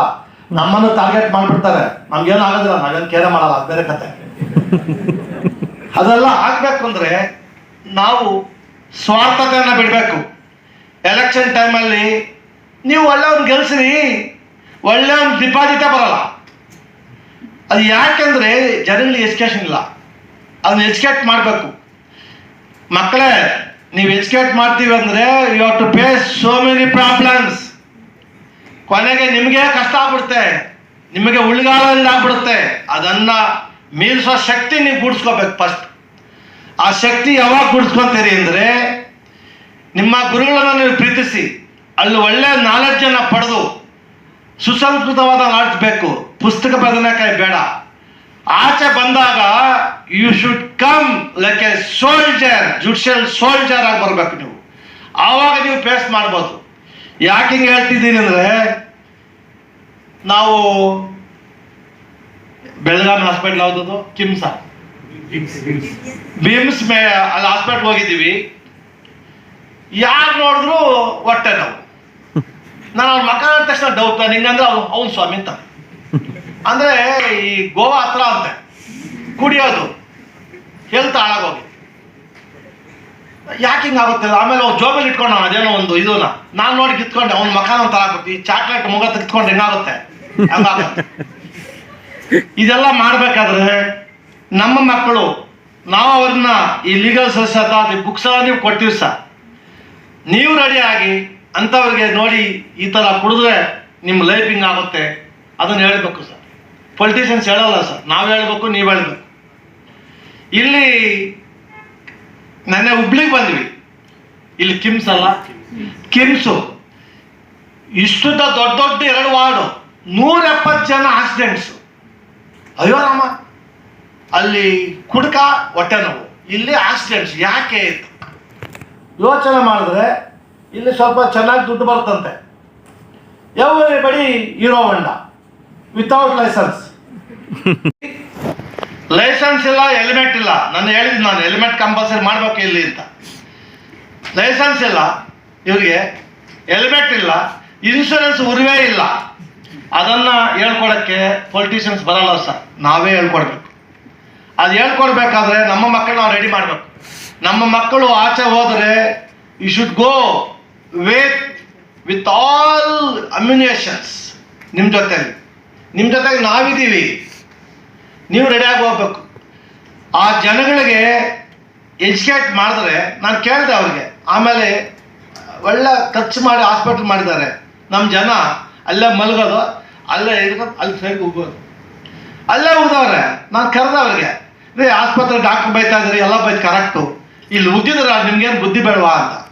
ತಪ್ಪಾಗಿದೆ ಸ್ವಾಮಿ, ಅರ್ಥ ಮಾಡ್ಕೋತಾರ. ಅವ್ರಿಗೆ ಹೇಳ್ಬೇಕು ನಾವು. ಫಸ್ಟ್ ನಮ್ಮ ಮಾತು ಕೇಳಲ್ಲ ಸರ್, ಜಡ್ಜ್ ಮಾತು ಕೇಳಲ್ಲ, ಲಾಯರ್ ಮಾತು ಕೇಳಲ್ಲ. ಅವ್ರು ಸರಿ ಮಾಡಬೇಕು ಅಂದರೆ ನಾವು ಜೊತೆಗೆ ಹೋಗ್ಬೇಕು. ನಾವು ರೈತರಾಗಬೇಕು ಅವ್ರ ಜೊತೆಲಿ. ನೀವು ಹಳ್ಳಿ ಕಡೆ ಹೋದಾಗ ಅವ್ರು ಕೆಲಸ ಮಾಡ್ತಾ ಇದ್ದಾರೆ, ಆ ಪಾತ್ಯ ಕಿತ್ಕೋಬೇಕು, ಪಾತ್ಯ ಗುಡಿಸ್ಬೇಕು, ಅಜ್ಜಿ ಅಣ್ಣ ಅನ್ಬೇಕು. ಅವಾಗ ಅವ್ರಿಗೆ ನೋಡ್ತಾ ಮಗು. ಆಮೇಲೆ ನೀವು ಹೇಳ್ದೆಲ್ಲ ಕೇಳ್ತಾರೆ. ಇವಾಗ ಸಾಮಾನ್ಯವಾಗಿ ನಿಮ್ಗೆ ಅನುಭವ ಇರುತ್ತೆ, ಯಾರಾದ್ರು ನಿಮ್ಮ ತಾತನವರಿದ್ದರೆ ನಿಮ್ಮ ಅಪ್ಪ ಅಮ್ಮ ಮಾತು ಕೇಳಲ್ಲ, ನಿಮ್ಮ ತಾತ ನಿಮ್ಮ ಮಾತು ಕೇಳ್ತಾರೆ ಚೆನ್ನಾಗಿ, ತಾತ ಅಜ್ಜಿ ನಿಮ್ಮ ಮಾತು ಕೇಳ್ತಾರೆ. ಹಂಗೆ ಈ ಜನಗಳನ್ನ ನಾವು ಆ ಮನಸ್ಸಲ್ಲಿ ನಾವು ಒಕ್ಕಬೇಕು. ಈ ಹೆಣ್ಣು ಮಕ್ಕಳ ಮೇಲೆ ಅತ್ಯಾಚಾರ ಯಾಕೆ ಆಗ್ತಾ ಇದೆ ಇದು? ಅವರಿಗೆ ನಮ್ಮ ಬ್ರದರ್ ಹೇಳಿದ್ರು, ಆ ಇದು ಬಂದಾಗ ಅವ್ರಿಗೆ ಏನು ಗೊತ್ತಾಗಲ್ಲ ಅಂತ. ಅವರಿಗೆ ಒಂದು ಅತ್ಯಾಚಾರ ಆದರೆ ಅದು ಕಾನ್ಸಿಕ್ವೆನ್ಸ್ ಏನು ಗೊತ್ತಿಲ್ಲ ಅವ್ರಿಗೆ. ಅದ್ರ ಬಗ್ಗೆ ಎಜುಕೇಟ್ ಮಾಡಬೇಕು. ನೀವೆಲ್ಲ I don't know whether you are read the judgement. ನಾನೊಂದು ಯೂನಿವರ್ಸಿಟಿ, ಲಾ ಕಾಲೇಜ್ ಯೂನಿವರ್ಸಿಟಿ ಒಂದು ಜಡ್ಜ್ಮೆಂಟ್ ಬರೆದೆ, ಗೊತ್ತಿದೆ? ಯಾರು ಓದಿದ್ದೀರಾ? ಗ್ಯಾಂಗ್ ರೇಪ್ದು ಬೆಂಗಳೂರು ಜ್ಞಾನಭಾರತಿಯಲ್ಲಿ university second LLB law student ಮೇಲೆ 8 ಜನ ಅತ್ಯಾಚಾರ ಮಾಡಿದ್ರು. ಕನ್ವಿಕ್ಷನ್ ಲೈಫ್ ಇಂಪ್ರಿಸನ್ ಕೊಟ್ಟಿದ್ದನ್ನು ಕನ್ಫರ್ಮ್ ಮಾಡಿ ನಾನು ರೆಕಮೆಂಡೆಡ್ ದಿ ಸೆಂಟ್ರಲ್ ಗೌರ್ಮೆಂಟ್ ಇವ್ರಿಗೆ ಕ್ಯಾಪಿಟಲ್ ಪನಿಷ್ಮೆಂಟ್ ಕೊಡ್ಬೇಕಿಂತ ಅವ್ರಿಗೆ ಅಮೆಂಡ್ ಮಾಡಿ ನೀವು ಇದನ್ನು ಪ್ರೊಸೀಜರ್ ಅಂತೇಳಿ IPC ಅಮೆಂಡ್ ಮಾಡಿ ಅಂತೇಳಿ ರೆಕಮೆಂಡ್ ಮಾಡಿದ್ದೀನಿ. ದಯವಿಟ್ಟು ಪೊಲೀಸರಿಗೆ ಸಮಾಜಕ್ಕೆ ಬರೀಬೇಕು ಅಂತ ಅದೊಂದು ಜಡ್ಜ್ಮೆಂಟ್ ಬರ್ತಿದ್ದೀನಿ. ಮಾರಪ್ಪ ಕೇಸ್ ಅಂತ, ಆಸಿಡ್ ಅಟ್ಯಾಕ್, ಅದ್ರ ಮೇಲೆ ಒಂದು ಜಡ್ಜ್ಮೆಂಟ್ ಬರ್ತಿದ್ದೀನಿ. ಅವೆಲ್ಲ ಸ್ವಲ್ಪ ಪ್ರೊಫೆಸರ್ ಸಾಹೇಬ್ರೆ ನಿಮ್ಮ ದೊಡ್ಡ ದೊಡ್ಡ ಬುಕ್ ಜೊತೆಗೆ ಸಣ್ಣ ಒಂದು ಜಡ್ಜ್ಮೆಂಟ್ ಕೊಡಿ, ಅವ್ರು ಓದ್ಲಿ, ಮಕ್ಕಳು ತಿಳ್ಕೊಳ್ಳಿ. ಅದು ಮೋರ್ ಕ್ಯೂರಿಯಾಸಿಟಿ ಅವ್ರಿಗೆ. ನಿಮ್ಮ ದಪ್ಪ ಬುಕ್ ನೋಡಲ್ಲ ಅವ್ರು. ಗ್ಯಾಂಗ್ ರೇಪ್ ನೋಡೋ ಜಡ್ಜ್ಮೆಂಟ್ ಏನು ಬರೀತಾರೆ, ಓದ್ತಾರೆ ಹುಡುಗ. ಸ್ವಲ್ಪ ಕೊಡಿ, ಚಿಕ್ಕದು ಕೊಡಿ. ಆಮೇಲೆ ಇನ್ನೊಂದು ಮಕ್ಕಳೇ, ಪ್ರೊಫೆಸರ್ ಇಟ್ ಅಪ್ಲೈಸ್ ನನಗೂ ನಮ್ಮ ಈಶ್ವರ ಭಟ್ರಿಗೂ ಇಲ್ಲರ ಮೇಲೂ ಎಲ್ಲರೂ ಆಲ್ರೆಡಿ ಮೋರ್ ದೆನ್ 50 years ಆಗಿದ್ದಾರೆ. ರೈಟ್ ಟು ಸಿಟಿಸನ್ಸ್ ಆಕ್ಟ್, ಅಪ್ಪ ಅಮ್ಮ ನಾವು ವಯಸ್ಸಾದ ಮೇಲೆ ಹೆಂಗೆ ಸಾಕಬೇಕು ಅಂತ ಜಡ್ಜ್ಮೆಂಟ್ ಬರ್ತಿದ್ವಿ. ಇವೆಲ್ಲ ಸ್ವಲ್ಪ ನೀವು ಓದಿದ್ರೆ ನಿಮ್ಗೆ ಐಡಿಯಾ ಬರುತ್ತೆ. ಇದ್ರ ಜೊತೆಗೆ ಎಜುಕೇಷನ್ ಐಡಿಯಾ ಬರುತ್ತೆ ನಿಮಗೆ. And you will guide the people. ಅವರಿಗೆ ಏನೇನು ರೈಟ್ಸ್ ಇದೆ ಅಂತ ನಾವು ಒಂದು ಕಿರುವತ್ತಿಗೆ ನಾವು ಹೊರಡಿಸಿದ್ದೀವಿ ಕರ್ನಾಟಕ ರಾಜ್ಯ ಲೀಗಲ್ ಸರ್ವಿಸ್ ಅಧ್ಯಕ್ಷ. ಇದರಿಂದ ಅದನ್ನು ಬ್ರೀಫಾಗಿ ನಾನು ಹೇಳ್ಬಿಡ್ತೀನಿ. ನೀಡುವುದು, ಜನತಾ ನ್ಯಾಯಾಲಯ ಶಿಬಿರಗಳನ್ನು ಆಯೋಜಿಸುವುದು, ಕಾನೂನು ಅರಿವು ಮೂಡಿಸುವ ಸಲುವಾಗಿ ಕಾನೂನು ಸಾಕ್ಷರತಾ ಕಾರ್ಯಕ್ರಮ ಹಮ್ಮಿಕೊಳ್ಳುವುದು, ಉಚಿತ ಕಾನೂನು ಸೇವೆ, ಉಚಿತ ಕಾನೂನು ಸಲಹೆ, ರಾಜಿ ಸಂಧಾನ, ಜನತಾ ನ್ಯಾಯದ ಮೂಲಕ ನ್ಯಾಯದಲ್ಲಿರುವ ಪುಸ್ತಕ ಇತ್ಯರ್ಥ, ಮಧ್ಯಸ್ಥಿಕೆ ಕೇಂದ್ರಗಳ ಪರಿಹಾರ ವ್ಯವಸ್ಥೆ, ವ್ಯಾಜ್ಯ ಪೂರ್ವ ಸಮಸ್ಯೆಗಳ ಪರಿಹಾರ, ಕಾನೂನು ಸಾಕ್ಷರತೆ, ಯಾರ್ಯಾರಿಗೆ ಫ್ರೀ ಸಿಗುತ್ತೆ ಅಂತ.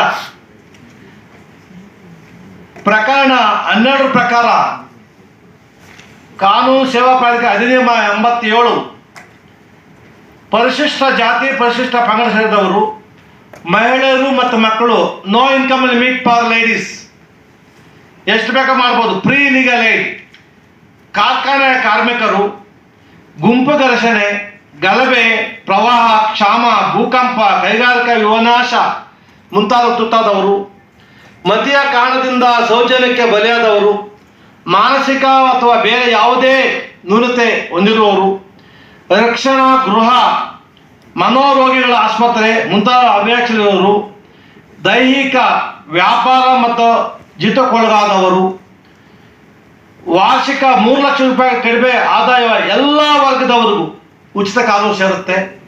ಮಿಕ್ಕಿದೆಲ್ಲ ನಮ್ಮ ಲೀಗಲ್ ಸರ್ವಿಸ್ ಅಥಾರಿಟಿ ಮೆಂಬರ್ಸ್ ಹೋಗುತ್ತೆ. ಈ ಒಂದು ವರ್ಕ್ಶಾಪು ನಮ್ಮ ಲಾ ಯೂನಿವರ್ಸಿಟಿಯವರು ಮಾಡಿದ್ದು ತುಂಬ ಸಂತೋಷ. ಲೀಗಲ್ ಏಡ್ ಕ್ಲಿನಿಕ್ ಇದೆ ಅಂತ ನಮ್ಮ ಈಶ್ವರ್ ಭಟ್ ಸಾಹೇಬ್ರು ಹೇಳಿದ್ರು. ಆ ಕ್ಲಿನಿಕ್ ಇಟ್ಕೊಂಡ್ರೆ ಸಾಲದು ಸರ್. ಕ್ಲಿನಿಕ್ ಜೊತೆಗೆ ಒಂದಷ್ಟು ಜನ ನಿಮ್ಮ ಮಕ್ಕಳನ್ನ ನೀವು ಡೆಪ್ಯೂಟ್ ಮಾಡಿ, ಒಂದೊಂದು ಆಸ್ಪತ್ರೆಗೆ ಒಂದೊಂದು ದಿವಸ ಡೆಪ್ಯೂಟ್ ಮಾಡಿ, ಒಂದು ಜೈಲಿಗೆ ಡೆಪ್ಯೂಟ್ ಮಾಡಿ. ನಮ್ಮ ಲೀಗಲ್ ಸರ್ವಿಸ್ ಮೆಂಬರ್ ಇರ್ತಾರೆ ಜೊತೆಗೆ. ನಿಮಗೆ ಆ ಮಕ್ಕಳಿಗೂ ಎಜುಕೇಟ್ ಆಗುತ್ತೆ.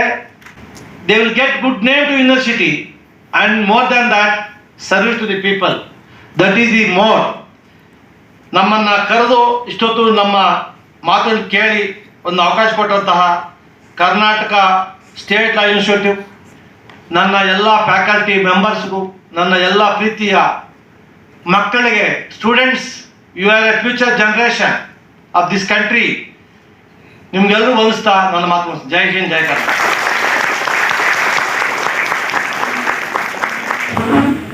I request Honorable Dr. Justice H.B.Veerappa Shastri, Judge, High Court of Karnataka and Administrative Judge for Dharwad District to kindly deliver the keynote address. Please, sir. My esteemed elder brother, Honorable Mr. Justice.B.Veerappa, Senior Judge, High Court of Karnataka and Chairman, Karnataka State Legal Services Authority.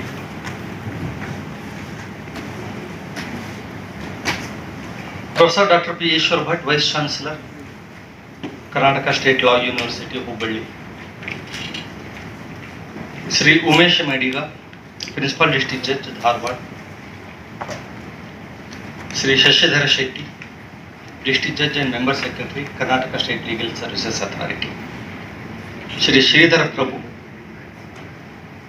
Panel Advocate and Member, Khalsa. And the party squads on the dais. Learned judicial officers of the dais, respectable faculty members of the Karnataka State Law University, my dear law students, other dignitaries assembled here, media persons.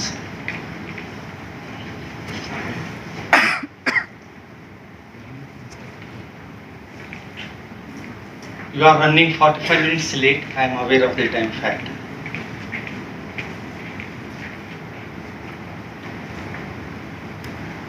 For any democracy to thrive, it is not just sufficient to have a good constitution and a set of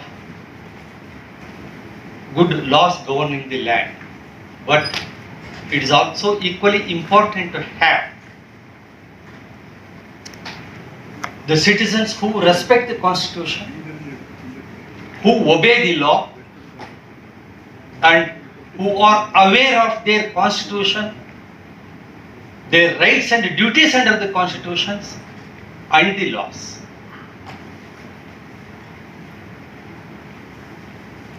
As you are all aware, the constitution of our country, India, one of the most acclaimed constitution on earth, as a sovereign, secular, democratic republic country, in our constitution you have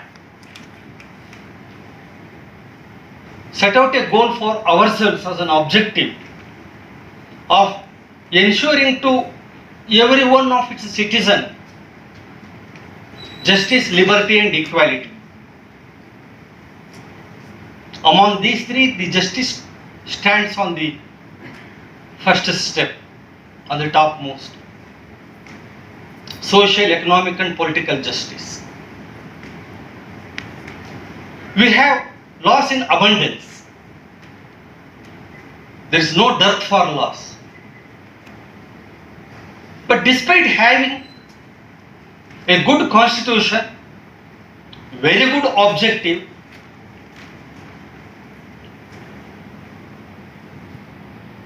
and large number of laws, still litigations are mounting up, disputes are increasing. Probably it may not be wrong if I say that there is a competition between increase in population and disputes. Which exceeds more, the pendency of litigation or filing of the suits in the courts of law or the population? Such an enormous pendency of litigation we have, every day it is mounting up. Apart from the disputes approaching the court, we have got large number of disputes which does not reach the court, and the differences among the people. Why all these things? At the outset, probably some among the several of the reasons could be legal illiteracy or ignorance of law, and as many people say, lack of attitude of respecting the law and implementing the law, and a lack of awareness of rights and duties guaranteed to us under the Constitution. It is considering all these aspects that though we have guaranteed justice to all, political, economical, social, but still we are lagging behind. In 1987, the Legal Services Authority Act was enunciated. It came into force. Of course, a common proverb says, "Matu ballavaniಗೆ ಜಗಳವಿಲ್ಲ." But factually, several times it happens, several disputes or differences arise due to excessive talking or talking something nonsense or due to talking. Another proverb says, "Monena kalaham nasti." But it is not all the talkings which results into some dispute, but it is those talks which have no basis, which have no sense, which lacks any knowledge behind it or information behind it, that leads to some difference or dispute. Therefore, probably that proverb can be now changed as ಊಟ ಬಲ್ಲವನಿಗೆ ರೋಗವಿಲ್ಲ. A person who knows the diet does not encounter any disease. ಕಾನೂನು ಬಲ್ಲವನಿಗೆ ಪಾಲಿಸುವವನಿಗೆ ಜಗಳವಿಲ್ಲ. A person who knows the law and obeys it encounters no dispute. Mere knowing the law is also not sufficient. There must be an attitude to obey it. Several times knowing the law added to the cleverness of a person knowing the law may lead to several litigations or disputes. So it is in that regard the Legal Services Authority Act 1987, noticing that there is a need of inculcating legal literacy among millions of people in India, and also there is very much a necessary, it is very much a necessity, and there is very much a necessity to give legal aid to those people who by themselves are unable to approach any adjudicatory body or the court of law or alternative dispute resolution institutions, has come up with Legal Services Authority Act. Section 4K of the Legal Services Authority Act mandates that should ensure and strive hard that every citizen gets some legal services through it, legal aid through it. The legal services must be easily available, accessible to everyone in India. It is in that regard, National Legal Services Authority, it is a regulation of the year 2011, initiated and developed this concept of legal services clinics, having the objective of creating an attitude among the citizens, more particularly including the law students, of helping the society and the needy people, of giving legal services to them, legal literacy, and to some extent legal services, legal assistance at the initial level, not of court attached litigation, that is another stage of the legal literacy. And Bar Council of India also, in its rules, Schedule 3, Clause 11, has mandated that every law university, every institution, every law colleges should have a legal services clinic. In order to recognize an institution, recognize a degree, and to ensure that the final year law students are exposed to the social evils, social problems, social needs, and the issues touching the society, must be given an exposure through clinical legal experiences and knowledge, has supported the establishment or mandated the establishment of legal services clinic in every institution. Based upon the Legal Services Authority Act and the establishment of the National Legal Services Authority, State Legal Services Authorities, a scheme has been incorporated, which also has got several objectives under the scheme, including setting up of nationwide collegiate legal services clinics to attain the ideas of social, economics and political justice, to spread legal awareness among students and people at large, to expose students to community services, to introduce the students to socio-economic impediments to access to justice, to provide the students a platform for the empowerment of socially and economically backward groups of or individuals. Thus, to achieve this objective, every institution and university is now required to necessarily have a legal services clinic. These legal services clinic, in its ambit, should have various activities, among which mainly the client counseling and follow-up assistance, arranging workshop for various functionaries of the legal system, carrying out field surveys, organizing street plays and poster exhibitions on socio-legal issues, adopting village or villages or slum areas for legal services activities, guiding parties to the local legal services institution for litigation related legal assistance or important activities. All this purpose of establishing legal services clinic up to the National Legal Services Authority are only to achieve the primary objective of our constitution, that is justice for all. Justice for all. It is in that regard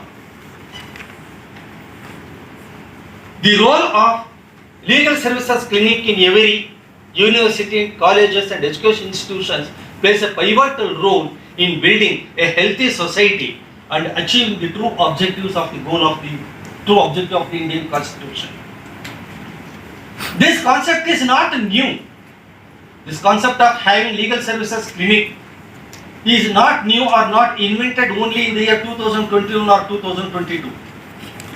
Maybe a standard operating procedure as to how to implement this scheme and what are all its parameters were initiated in the year 2021.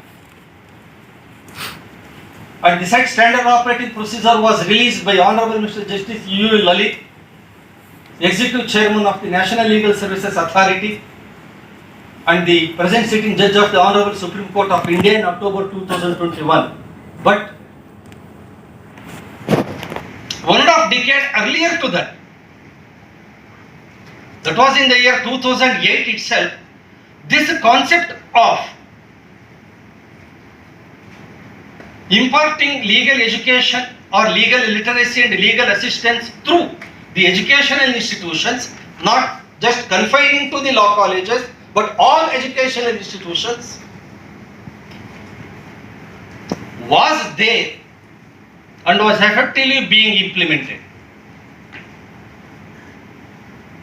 At that time, when I was working as the principal district judge of Bagalkot district, as per the guidelines issued by the State Legal Services Authority, every educational institution from high school up to the university level, every institution should have necessarily 2 clubs: legal literacy club, legal aid club. That club was comprising 10 student members chosen by the head of the institution. Those 10 students were working something like paralegal volunteers of just creating an awareness among the fellow beings in the neighborhoods, the existence of several laws governing the activities which the neighborhood people are carrying on. Maybe a petty businessman, maybe a shopkeeper, maybe a milk vendor, or maybe a serviceman, or maybe a auto cab driver, or a domestic servant, telling them that, look here, for your profession, your job, there are certain laws. Your service is ensured, secured, you have got these kind of benefits, service protection. For normal people also, you have got these basic minimum laws. What to be done if something mishap happens in the neighborhood? A criminal offense takes place, a theft or a burglary, or some road traffic accident takes place. What to be immediately done? Approach the police or approach this particular authority. Or a child being exploited, approach a labor inspector. It is these common, basic, very, very basic principles about the existence of certain laws and whom to approach was being imparted to those legal literacy clubs and legal aid clubs, and they used to dissipate the same among their neighborhoods. It was an excellent success in the entire district where I was the principal district judge. Thus, friends, what I am trying to impress upon you is that today's workshop need not be taken as only a workshop to listen to somebody of some speech from morning till afternoon and then going home, keeping the study material or the workshop material, if any, in some cupboard or in a file and forget it. No. It is from today a new role in addition to what responsibility you have as a faculty member in the legal education institution and a law student. You have something more responsibility, an additional responsibility, which is a pious obligation towards the nation and towards our constitution, that I know and I understand what the law is, what our constitution is, and it is my duty to share my knowledge to others in my neighborhood, to the needy people who approach me or our institution, to assist them, to give them initial aids. We do not expect the law students to give any expert advice. If any person comes and says, I have a business transaction, would like to incorporate a company in leather goods manufacturing, so kindly advise me what I have to do and what are all the laws I have to undergo and where I have to get registration, how to get a loan. No, you are not an expert in that regard. But given initial aid, if a person comes, says his son while going to his factory previous day met with some accident, he was traveling in a factory arranged transportation. Except him, there are no other breadwinner in his family. What to be done? Yes, you say fine, don't worry. First get a medical treatment. Let the hospital also know that it is out of a motor vehicle accident of a workman who was going to his factory at that time. While going to factory, he met with an accident. You have got Workmen's Compensation Act. And depending upon the disability, if any, your son will be entitled and eligible for some compensation. For that, you have to approach this. For further thing, you don't worry. If you are poor, you kindly go to the local court here. In the local court, in the court premises only, there would be a cell or a room called a legal services committee room. They would give you the further legal assistance. If you are poor to institute any, say the claim petition in that regard, they will assist you, they will provide you the free services of legal professional also. That is all. That is all. And bring it to the notice of the concerned legal services committees or authorities. The socio-economical or societal problems or issues, if any, prevailing in a place. And at any point of time, imbibing confidence among the needy people that you have support of constitution, law and institution. Don't be disheartened. We are there, society is there, our system is there. You get justice. That confidence you should build in him and guide him to approach the proper form. That is all. That is all. In that regard, I am hopeful that you will have good interaction with the eminent personalities who are going to hold session today. In 3 sessions, we have the honorable judges, the professors and the legal expertise to interact with you, to share their knowledge with you. In that regard, you can freely exchange your thoughts, get clarification on several of the doubts which you have got, if any, and get more details or more information about the concept of legal literacy and the legal services clinic and related aspect. But don't be under an impression or don't confine your energy and intellect only to certain things, that visiting some village or visiting some place or visiting some area, taking a survey, how many of them have got BPL card or the ration card, and how many of them have driving license, or how many of them have got water facility, or is there any no water facility. Get them water facility connected or water facility connection or driving licenses or ration card. No, not that only. I am not telling don't do that, but that shall not be the only your area of activity. There are hundreds of other people, organizations, social activists to do that. You are required to, supposed to do something more than that. Something more than that. Giving them legal literacy if possible to basic level. That means, as I said, there are laws. You don't worry. Law is there in your support. You have got a good support of law. And to make use of that law, avail the benefit under law, you must be diligent. You should not be sleepy. You cannot sit at home and make an application or tell before us or cry before us. No, we don't have that, don't have this. We cannot bring everything to your home and deliver it. But you should do something. Come, We will help you. We will help you. As Lord Krishna said, Arjuna, you are capable of doing it, do it. I don't do it by my Sudarshana Chakra, myself, everything, though I can put an end to the entire war. Mahabharata war today itself. But it is your duty, you do it. Then you leave it to me, rest of the things I will take care of it. Karmanye vadikaraste mahapaleshu kadachana. You are doing that. There are avenues, there are ways, there are various laws to support you. Come on, I will help you, we will assist you, we will tell you where to go, we will take you there. But you do it. So, I am hopeful of the fact that you would do that. You would do that.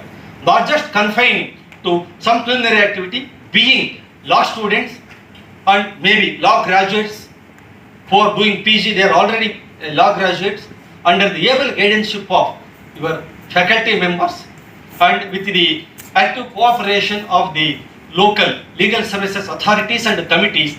I am quite sure that you will dissipate the knowledge what you acquired today among your fellow beings, maybe to your other friends who may become the members in the legal services clinic in your institution, and joined by them and taking the assistance of taking the cooperation of paralegal volunteers and the able guidance of the legal services authority and your faculty member today in for the betterment of the society and thus help in building a good society and giving more strength to our constitution. In that regard, I am hopeful that today's workshop would be a fruitful exercise to all of us. Thank you.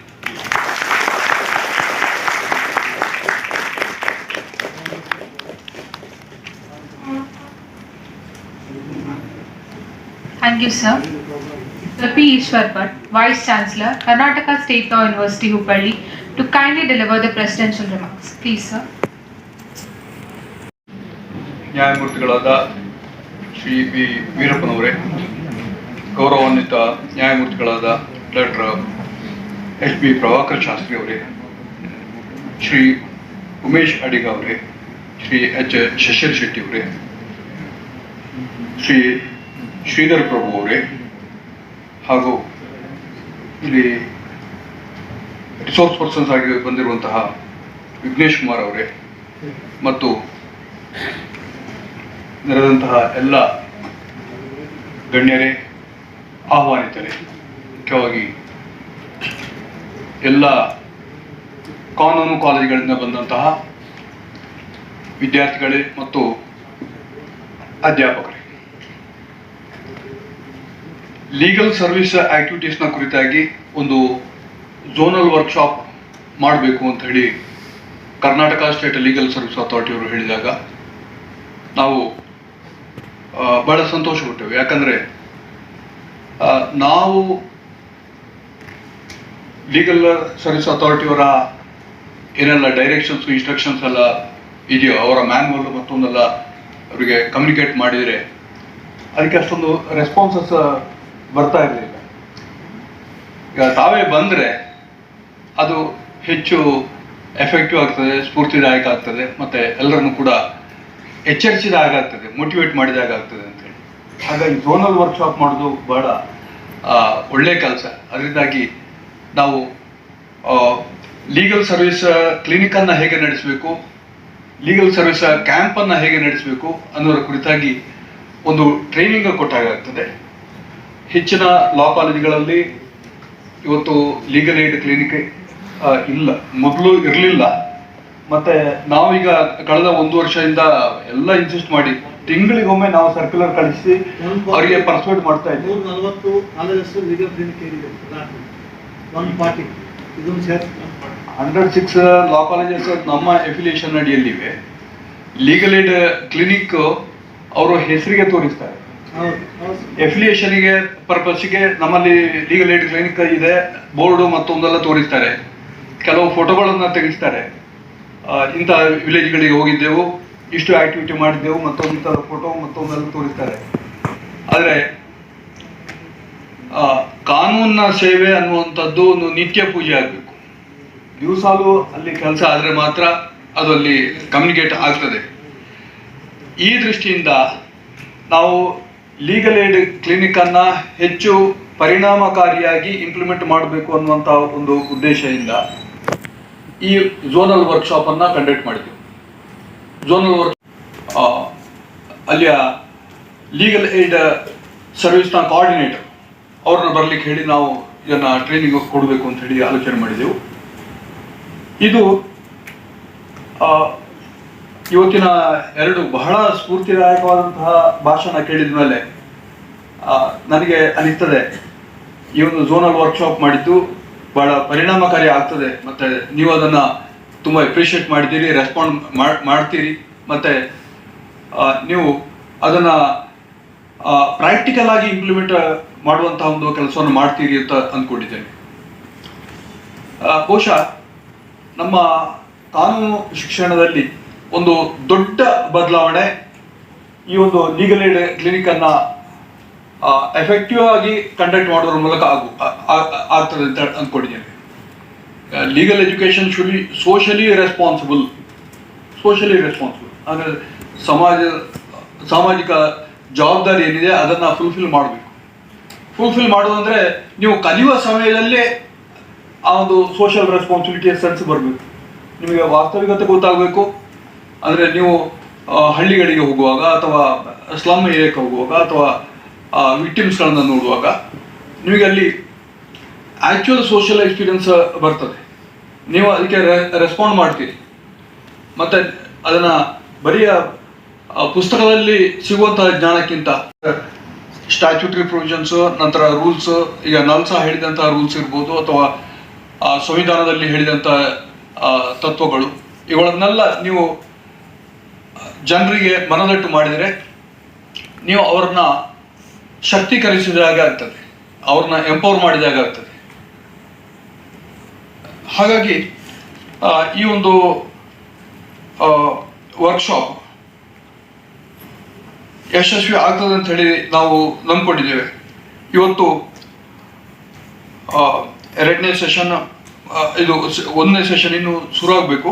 ನಾವು ಸ್ವಲ್ಪ ಹಿಂದೆ ಬಿದ್ದಿದ್ದೇವೆ, ಆದರೆ ಇದರಲ್ಲಿ ಸಮಯದಲ್ಲಿ ಮಾತ್ರ ಸ್ವಲ್ಪ ಹಿಂದೆ ಬಿದ್ದಿದೆ ಅಷ್ಟೇ ಹೊರತು ಅಲ್ಲಿ ಈ ಜ್ಞಾನ ಪ್ರಸರಣದ ವಿಷಯದಲ್ಲಿ ಪ್ರತಿಯೊಂದು ನಿಮಿಷ ಕೂಡ ಬಹಳ ಮೌಲ್ಯಯುತವಾದಂತಹ ನಿಮಿಷ ಆಗಿತ್ತು ಅನ್ನೋದನ್ನು ನಾನು ಹೇಳಲಿಕ್ಕೆ ಇಚ್ಛೆ ಪಡ್ತೇನೆ. ಯಾಕಂದರೆ ಅವರಿಬ್ಬರ ಭಾಷಣ ಅಷ್ಟು ಒಂದು ಬೋಧಪ್ರದವಾಗಿತ್ತು ಮತ್ತು ಸ್ಫೂರ್ತಿದಾಯಕವಾಗಿತ್ತು. ನೀವು ಇದನ್ನೆಲ್ಲ ಇದರಲ್ಲಿ ಟೆಕ್ನಿಕಲ್ ಸೆಷನ್ಸ್ಗಳಲ್ಲಿ ನೀವು ಏನೆಲ್ಲ ಕಲ್ತ್ಕೊಳ್ತೀರೋ ಅದಕ್ಕೆಲ್ಲ ಒಂದು ದೊಡ್ಡ ಒಂದು ಪ್ರೊಪಲ್ಲಿಂಗ್ ಫೋರ್ಸ್, ಡ್ರೈವಿಂಗ್ ಫೋರ್ಸ್ ಬರಬೇಕು ಅಂತಾದರೆ ಅಂಥ ಒಂದು ಸ್ಫೂರ್ತಿದಾಯಕವಾದಂತಹ ಭಾಷಣ ಇರಬೇಕು. ನ್ಯಾಯಮೂರ್ತಿ ವೀರಪ್ಪನವರು ಅವರ ಸ್ವಂತ ಜೀವನದ ಅನುಭವವನ್ನು ಹೇಳಿದರು. ನಂತರ ಇತ್ತೀಚೆಗೆ ಅವರು ಮಾಡುತ್ತಿರುವಂತಹ ಕೆಲಸದ ಕುರಿತಾಗಿ ಹೇಳಿದರು. ನೆಗ್ಲಿಜೆಂಟ್ ಆಗಿ ವರ್ಕ್ ಮಾಡಿಕೊಂಡು ಜನರ ಜೀವನವನ್ನು ಹಾಳು ಮಾಡ್ತಾರೆ, ಬೇರೆಯವರ ಜೀವನವನ್ನು ಹಾಳು ಮಾಡ್ತಾರೆ, ತಮ್ಮ ಜೀವನವನ್ನು ಕೂಡ ಹಾಳು ಮಾಡ್ಕೊಳ್ತಾರೆ. ಅದನ್ನೆಲ್ಲ ಅವಾಯ್ಡ್ ಮಾಡಬೇಕು ಅಂತಾದರೆ ಅಲ್ಲಿ ಎಂಪವರ್ಮೆಂಟ್ ಆಗಬೇಕು. ಅವರಿಗೆ ಅಲ್ಲಿಗೆ ನೀವು ಸೋಲ್ಜರ್ಸ್ ಆಗಬೇಕು ಅಂತೇಳಿ, ನೀವು ಸೋಲ್ಜರ್ಸ್ ಆಗಬೇಕು ಅಂತ ಹೇಳಿದರೆ ನಿಮಗೆ ನಿಮ್ಮ ಕಾಲೇಜಿನ ಒಂದು ಸೀಮಿತ ವಾತಾವರಣದಲ್ಲಿ ಹೇಗೆ ಮಾಡಲಿಕ್ಕೆ ಸಾಧ್ಯ ಇದೆ ಅನ್ನೋದನ್ನು ನೀವು ನೋಡ್ಕೊಳ್ಬೇಕು. ಅಂದರೆ ಆ ಸೀಮಿತ ವಾತಾವರಣ ಏನಿದೆ ಅದನ್ನು ಮೀರಿ ನೀವು ಹೋಗ್ಬೇಕಾಗ್ತದೆ. ಅಂದರೆ ಕ್ಲಿನಿಕನ್ನು ಬರೀ ನಿಮ್ಮ ಒಂದು ಕಾಲೇಜ್ನಲ್ಲಿ ಒಂದು ಬೋರ್ಡ್ ಹಾಕಿ ಒಂದು ರೂಮ್ನಲ್ಲಿ ನೀವು ನಡೆಸಿದರೆ ಅಲ್ಲಿಗೆ ಎಷ್ಟು ಜನ ಬರ್ತಾರೆ, ಅದನ್ನು ಹೊರಗಡೆ ಮಾಡಿ, ಇಲ್ಲಿ ನಗರ ಪ್ರದೇಶದಲ್ಲಿ ಮಾಡಿ ಅಥವಾ ಇದರಲ್ಲಿ ತಾಲೂಕು ಕೇಂದ್ರದಲ್ಲಿ ಮಾಡಿ ಅಥವಾ ವಿಲೇಜ್ ಪಂಚಾಯತ್ನ ಒಂದು ಕೇಂದ್ರದಲ್ಲಿ ಮಾಡಿ, ಹೀಗೆಲ್ಲ ಅವ್ರದ್ದು ಇನ್ಸ್ಟ್ರಕ್ಷನ್ಸ್ ಇದೆ. ನೋಡಿ, 750 ಗ್ರಾಮಗಳನ್ನು ನಾವು ಲೀಗಲ್ ಲಿಟ್ರಸಿಯ ಉದ್ದೇಶಕ್ಕಾಗಿ ದತ್ತು ತಗೊಳ್ಬೇಕು ಅಂತ ಹೇಳಿ ಸರ್ಕಾರದಿಂದ ನಮಗೆ ಆರ್ಡರ್ ಆಗಿದೆ. ಓದ್ಕೊಂಡು ಇದು ಮಾಡಬೇಕು. ಅದು ದಪ್ಪ ಪುಸ್ತಕ ಇರಲಿ, ಸಣ್ಣ ಪುಸ್ತಕ ಇರಲಿ, ಅದನ್ನು ಸರಿಯಾಗಿ ಅರ್ಥ ಮಾಡಿಕೊಂಡು ಅದನ್ನು ನೆನಪು ಮಾಡಿಕೊಂಡು ನೀವು ಅದನ್ನು ಕಾನೂನು ಕ್ಷೇತ್ರದಲ್ಲಿ ವ್ಯವಹರಿಸಲಿಕ್ಕೆ ಆ ಒಂದು ಶಕ್ತಿಯನ್ನು ಪಡ್ಕೊಳ್ಬೇಕು. ಯಾಕಂದರೆ ನಿಮಗೆ ಇವರ ಹಾಗೆ ಹೈಕೋರ್ಟ್ ಜಡ್ಜಸ್ ಆಗ್ಬೋದು, ಅಥವಾ ನಾಳೆ ಬರುವಂತಹ ಜಸ್ಟಿಸ್ ಎಸ್ ಬೋಪಣ್ಣನವರಾಗಿ ಸುಪ್ರೀಂ ಕೋರ್ಟ್ ಜಡ್ಜ್ ಕೂಡ ಆಗ್ಬೋದು. ಹೀಗೆ ಇದು ಮಿತಿ ಇಲ್ಲ, ಇಲ್ಲಿ ಲೀಗಲ್ ಪ್ರೊಫೆಷನ್ನಲ್ಲಿ ಇಂಥದ್ದಂತೇಳಿ ಮಿತಿ ಇಲ್ಲ, ಎಷ್ಟು ಬೆಳಿತಿದ್ರು ಬೆಳಿಬೋದು. ಆದರೆ ಕೆ ವೇಣುಗೋಪಾಲ ಅಥವಾ ಇವರು ಪಾಲ್ಕಿವಾಲ ಇನ್ನಿತರ ದೊಡ್ಡ ದೊಡ್ಡ ವಕೀಲರುಗಳಾಗಿ ಆಗಬೇಕು ಅಂತ ಹೇಳಿದರೆ ನೀವು ಅಷ್ಟು ಶ್ರಮ ವಹಿಸಬೇಕು, ಕೆಲಸ ಮಾಡಬೇಕು. ನಂತರ ಸಮಾಜದ ವಾಸ್ತವಿಕ ಸಂಗತಿ ಏನಿದೆ ಅದರ ಕುರಿತಾಗಿ ನಿಮಗೆ ಗೊತ್ತಾಗಬೇಕು. ಅದಕ್ಕಾಗಿ ಈಗ ಲೀಗಲ್ ಸರ್ವಿಸ್ ಅಥಾರಿಟಿ ಆ್ಯಕ್ಟ್ನ ಒಂದು ರೂಲ್ನ ಪ್ರಕಾರ ಬಾರ್ ಕೌನ್ಸಿಲ್ನ ಇದರಲ್ಲಿ ಕೂಡ ಒಂದು ಬದಲಾವಣೆ ಮಾಡಿಕೊಂಡು ಬಾರ್ ಕೌನ್ಸಿಲ್ನ ಇದರಲ್ಲಿ ಇದನ್ನು ಕಂಪಲ್ಸರಿ ಮಾಡಿದ್ದಾರೆ, ತಗೊಳ್ಬೇಕಾಗಿಲ್ಲ. Even students can also become certificate holders. ಇದೊಂದು ಆ್ಯಡ್ ಆನ್ ಡಿಗ್ರಿ ಆಗ್ತದೆ, ಆ್ಯಡ್ ಆನ್ ಸರ್ಟಿಫಿಕೇಟ್ ಕೋರ್ಸ್ ಆಗ್ತದೆ. ಅಂದರೆ ನಿಮ್ಮ LLB ಡಿಗ್ರಿ ಜೊತೆಯಲ್ಲಿ ಈ ಒಂದು ಪ್ಯಾರಾಲೀಗಲ್ ವಾಲಂಟರಿ ಸರ್ಟಿಫಿಕೇಟ್ ಕೋರ್ಸ್ ನೀವು ಮಾಡಿದ್ದೀರಿ ಅಂತ ಹೇಳಿದರೆ ಅದರಲ್ಲಿ ಹೇಳಿದಂತಹ ಹಲವಾರು ವಿಚಾರಗಳು ಏನಿವೆ ಅದರ ಕುರಿತಾಗಿ ನಿಮಗೆ ವ್ಯವಹರಿಸಲಿಕ್ಕೆ ಸುಲಭ ಆಗ್ತದೆ. ಮತ್ತು ಅದರಲ್ಲಿ ಒಂದು ಪ್ರಾಜೆಕ್ಟ್ ವರ್ಕು ಕೂಡ ಇದೆ. ಅಂದರೆ ನೀವು ಹಳ್ಳಿಗಳಿಗೆ ಹೋಗಿ ಅಥವಾ ಸಮಾಜದ ಕೆಲವು ಸ್ಥಳಗಳಿಗೆ ಹೋಗಿ HB ಪ್ರಭಾಕರ್ ಶಾಸ್ತ್ರಿ ಅವರಿಗೂ ನಾನು ಧನ್ಯವಾದ ಹೇಳ್ತೇನೆ. ನಮ್ಮ ಯೂನಿವರ್ಸಿಟಿ ಕಲ್ಸೋದೊಟ್ಟಿಗೆ ಬರೀ ಒಂದು MOU ಮಾತ್ರ ಮಾಡಿದ್ದಲ್ಲ, ಎಲ್ಲ ರೀತಿಯಲ್ಲಿಯೂ ಬಹಳ ಅರ್ಥಪೂರ್ಣವಾಗಿ ನಿಮ್ಮ ಕಾರ್ಯದಲ್ಲಿ ಕೈ ಜೋಡಿಸಲಿಕ್ಕೆ ತಯಾರಿದ್ದೇವೆ. ಮತ್ತು ನಾವು ಮಾಡೋದು 106 ಲಾ ಕಾಲೇಜುಗಳ ಮೂಲಕ. ಹಾಗಾಗಿ ನಮ್ಮ ಯಶಸ್ಸು ನಿಮ್ಮ ಪ್ರಯತ್ನವನ್ನು ಹೊಂದಿಕೊಂಡಿದೆ. ಹಾಗಾಗಿ ನಿಮ್ಮ ಸಹಕಾರ ನಮಗೆ ಯಾವಾಗಲೂ ಬೇಕು ಅಂತ ಹೇಳಿ ನಾನು ನನ್ನ ಮಾತನ್ನು ಮುಗಿಸ್ತೇನೆ. ನಮಸ್ಕಾರ. I request Professor Dr. G.B. Patil, Registrar Evaluation, kindly propose the vote of thanks. Please, sir. ವಂದನೆಗಳು. ವೇದಿಕೆಯ ಮೇಲೆ ಆಸೀನರಾಗಿರ್ತಕ್ಕಂಥ ನ್ಯಾಯಮೂರ್ತಿಗಳೇ, ಆಹ್ವಾನಿತರೆ, ಬೇರೆ ಬೇರೆ ಮಹಾವಿದ್ಯಾಲಯಗಳಿಂದ ಆಗಮಿಸಿರ್ತಕ್ಕಂಥ ಉಪನ್ಯಾಸಕರೇ, ವಿದ್ಯಾರ್ಥಿಗಳೇ, ಸಂಪನ್ಮೂಲ ವ್ಯಕ್ತಿಗಳೇ, ಈ ಒಂದು ಕಾರ್ಯಾಗಾರ ವಿದ್ಯಾರ್ಥಿಗಳನ್ನು ಸನ್ನದ್ಧರನ್ನಾಗಿ ಮಾಡಲಿಕ್ಕೆ ಈಗ ಮಾತನಾಡಿದವರೆಲ್ಲ ತಮಗೆ ಮನಬಿಚ್ಚಿ ಮಾತನಾಡಿದ್ದಾರೆ.